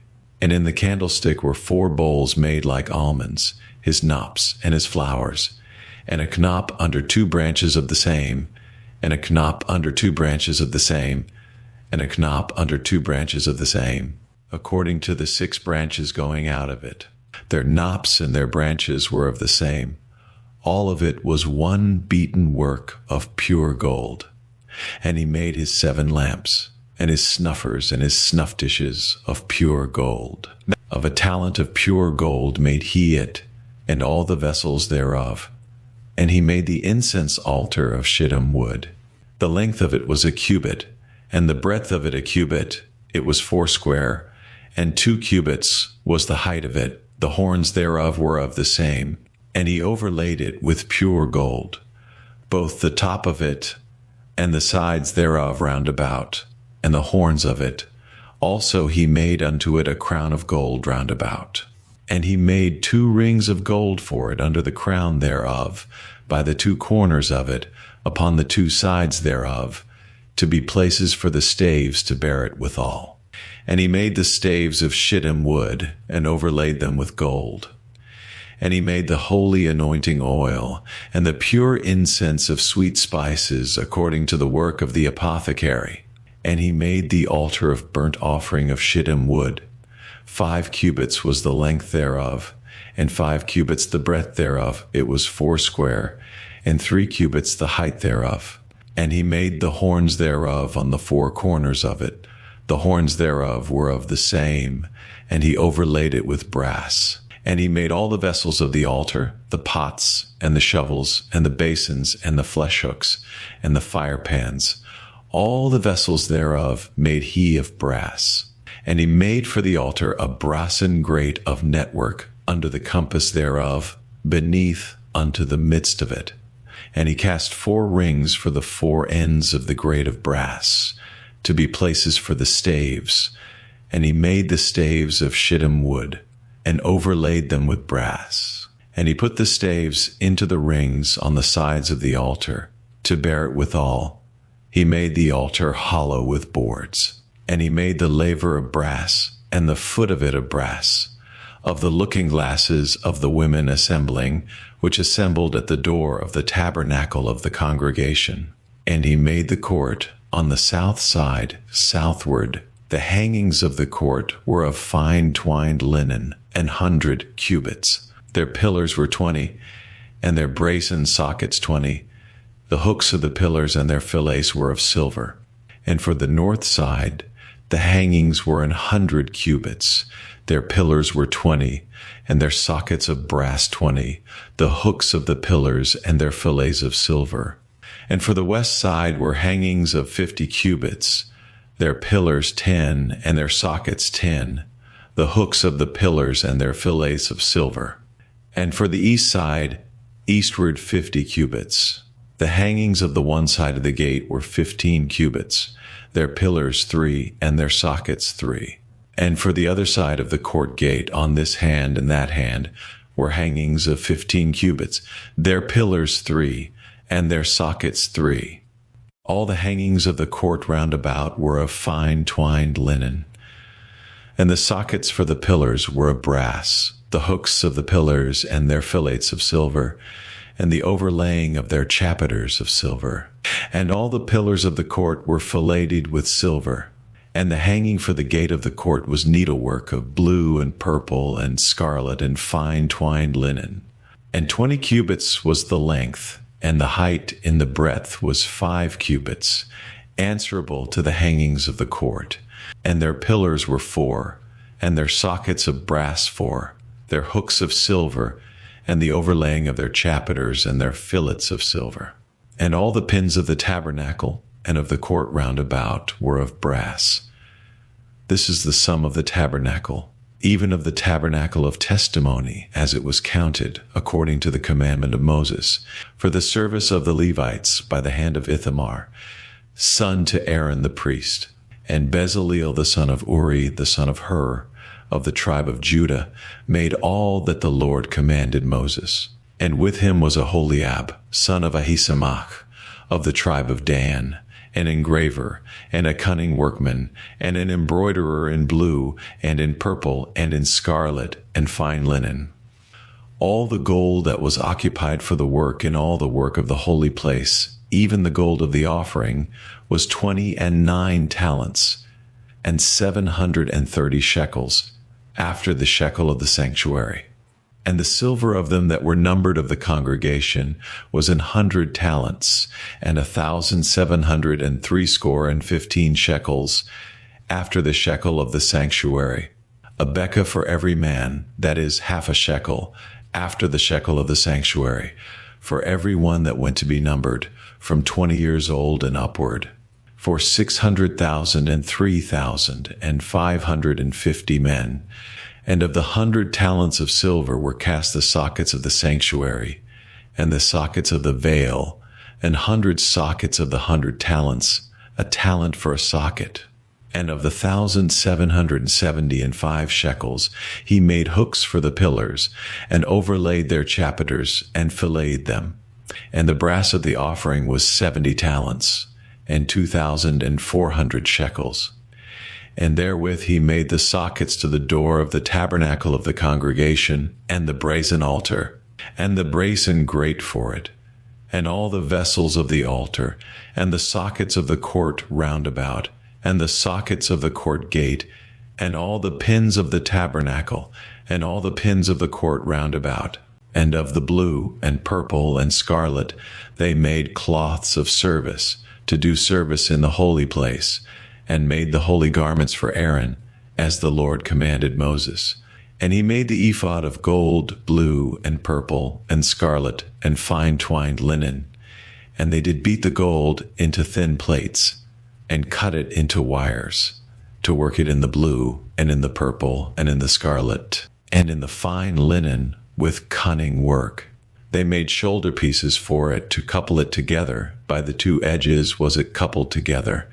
And the curious girdle of his ephod that was upon it was of the same, according to the work thereof, of gold, blue, and purple, and scarlet, and fine twined linen, as the Lord commanded Moses. And they wrought onyx stones enclosed in ouches of gold, graven, as signets are graven, with the names of the children of Israel. And he put them on the shoulders of the ephod, that they should be stones for a memorial to the children of Israel, as the Lord commanded Moses.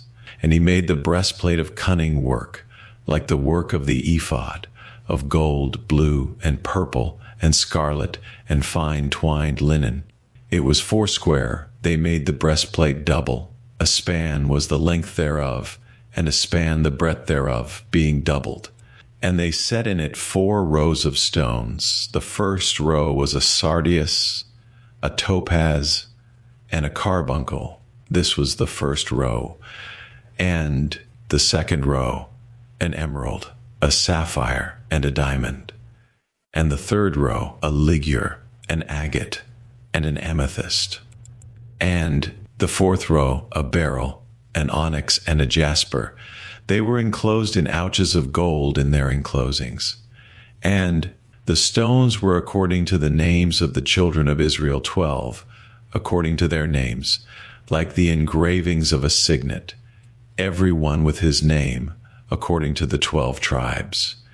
And they made upon the breastplate chains at the ends, of wreathen work of pure gold. And they made 2 ouches of gold, and 2 gold rings, and put the 2 rings in the 2 ends of the breastplate. And there was an hole in the midst of the robe, as the hole of an habergeon, with a band round about the hole, that it should not rend. And they made upon the hems of the robe pomegranates of blue, and purple, and scarlet, and twined linen. And they made bells of pure gold, and put the bells between the pomegranates upon the hem of the robe, round about between the pomegranates. A bell and a pomegranate, round about the hem of the robe to minister in, as the Lord commanded Moses. And they made coats of fine linen of woven work for Aaron, and for his sons, and a mitre of fine linen, and goodly bonnets of fine linen, and linen breeches of fine twined linen, and a girdle of fine twined linen, and blue, and purple, and scarlet, of needlework, as the Lord commanded Moses. And they made the plate of the holy crown of pure gold, and wrote upon it a writing, like to the engravings of a signet, Holiness to the Lord. And they put the 2 wreathen chains of gold in the 2 rings on the ends of the breastplate. And the two ends of the two wreathen chains they fastened in the two ouches, and put them on the shoulder pieces of the ephod before it. And they made 2 rings of gold, and put them on the 2 ends of the breastplate upon the border of it, which was on the side of the ephod inward. And they made 2 other golden rings, and put them on the 2 sides of the ephod underneath, toward the forepart of it, over against the other coupling thereof, above the curious girdle of the ephod. And they did bind the breastplate by his rings unto the rings of the ephod with a lace of blue, that it might be above the curious girdle of the ephod, and that the breastplate might not be loosed from the ephod, as the Lord commanded Moses. And he made the robe of the ephod of woven work, all of blue, and they tied unto it a lace of blue, to fasten it on high upon the mitre, as the Lord commanded Moses. Thus was all the work of the tabernacle of the tent of the congregation finished. And the children of Israel did according to all that the Lord commanded Moses, so did they.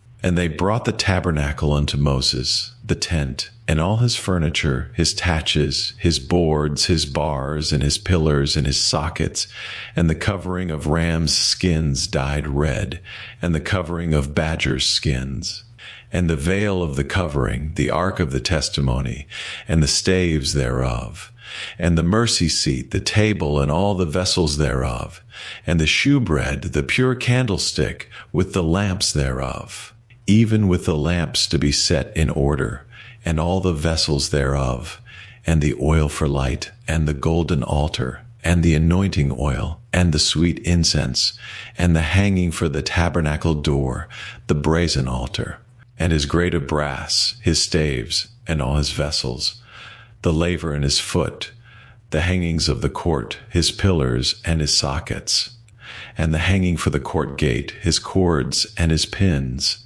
and all the vessels of the service of the tabernacle, for the tent of the congregation, the cloths of service to do service in the holy place, and the holy garments for Aaron the priest, and his sons' garments, to minister in the priest's office, according to all that the Lord commanded Moses. So the children of Israel made all the work. And Moses did look upon all the work, and behold, they had done it as the Lord had commanded. Even so had they done it. And Moses blessed them. And the Lord spake unto Moses, saying, On the first day of the first month shalt thou set up the tabernacle of the tent of the congregation, and thou shalt put therein the ark of the testimony, and cover the ark with the veil. And thou shalt bring in the table, and set in order the things that are to be set in order upon it. And thou shalt bring in the candlestick, and light the lamps thereof. And thou shalt set the altar of gold for the incense before the ark of the testimony, and put the hanging of the door to the tabernacle. And thou shalt set the altar of the burnt offering before the door of the tabernacle of the tent of the congregation. And thou shalt set the laver between the tent of the congregation and the altar, and shalt put water therein. And thou shalt set up the court round about, and hang up the hanging at the court gate. And thou shalt take the anointing oil, and anoint the tabernacle, and all that is therein, and shalt hallow it, and all the vessels thereof, and it shall be holy. And thou shalt anoint the altar of the burnt offering, and all his vessels, and sanctify the altar. And it shall be an altar most holy. And thou shalt anoint the laver and his foot, and sanctify it. And thou shalt bring Aaron and his sons unto the door of the tabernacle of the congregation, and wash them with water. And thou shalt put upon Aaron the holy garments, and anoint him, and sanctify him, that he may minister unto me in the priest's office. And thou shalt bring his sons, and clothe them with coats, and thou shalt anoint them, as thou didst anoint their father, that they may minister unto me in the priest's office. For their anointing shall surely be an everlasting priesthood throughout their generations. Thus did Moses, according to all that the Lord commanded him, so did he. And it came to pass in the first month in the second year, on the first day of the month, that the tabernacle was reared up. And Moses reared up the tabernacle, and fastened his sockets, and set up the boards thereof, and put in the bars thereof, and reared up his pillars. And he spread abroad the tent over the tabernacle, and put the covering of the tent above upon it, as the Lord commanded Moses. And he took and put the testimony into the ark, and set the staves on the ark, and put the mercy seat above upon the ark. And he brought the ark into the tabernacle, and set up the veil of the covering, and covered the ark of the testimony, as the Lord commanded Moses. And he put the table in the tent of the congregation, upon the side of the tabernacle northward, without the veil. And he set the bread in order upon it before the Lord, as the Lord had commanded Moses. And he put the candlestick in the tent of the congregation, over against the table, on the side of the tabernacle southward. And he lighted the lamps before the Lord, as the Lord commanded Moses. And he put the golden altar in the tent of the congregation before the veil, and he burnt sweet incense thereon, as the Lord commanded Moses. And he set up the hanging at the door of the tabernacle. And he put the altar of burnt offering by the door of the tabernacle of the tent of the congregation, and offered upon it the burnt offering and the meat offering, as the Lord commanded Moses. And he set the laver between the tent of the congregation and the altar, and put water there to wash withal. And Moses and Aaron and his sons washed their hands and their feet thereat, when they went into the tent of the congregation, and when they came near unto the altar, they washed, as the Lord commanded Moses. And he reared up the court round about the tabernacle and the altar, and set up the hanging of the court gate. So Moses finished the work. Then a cloud covered the tent of the congregation, and the glory of the Lord filled the tabernacle. And Moses was not able to enter into the tent of the congregation, because the cloud abode thereon, and the glory of the Lord filled the tabernacle.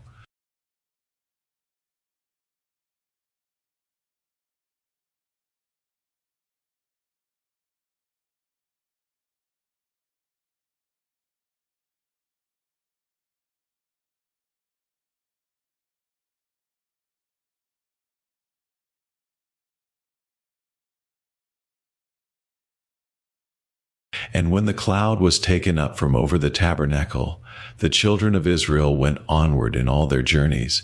But if the cloud were not taken up, then they journeyed not till the day that it was taken up. For the cloud of the Lord was upon the tabernacle by day, and fire was on it by night, in the sight of all the house of Israel, throughout all their journeys. Thank you for listening to this full book, reading from the Holy Bible daily.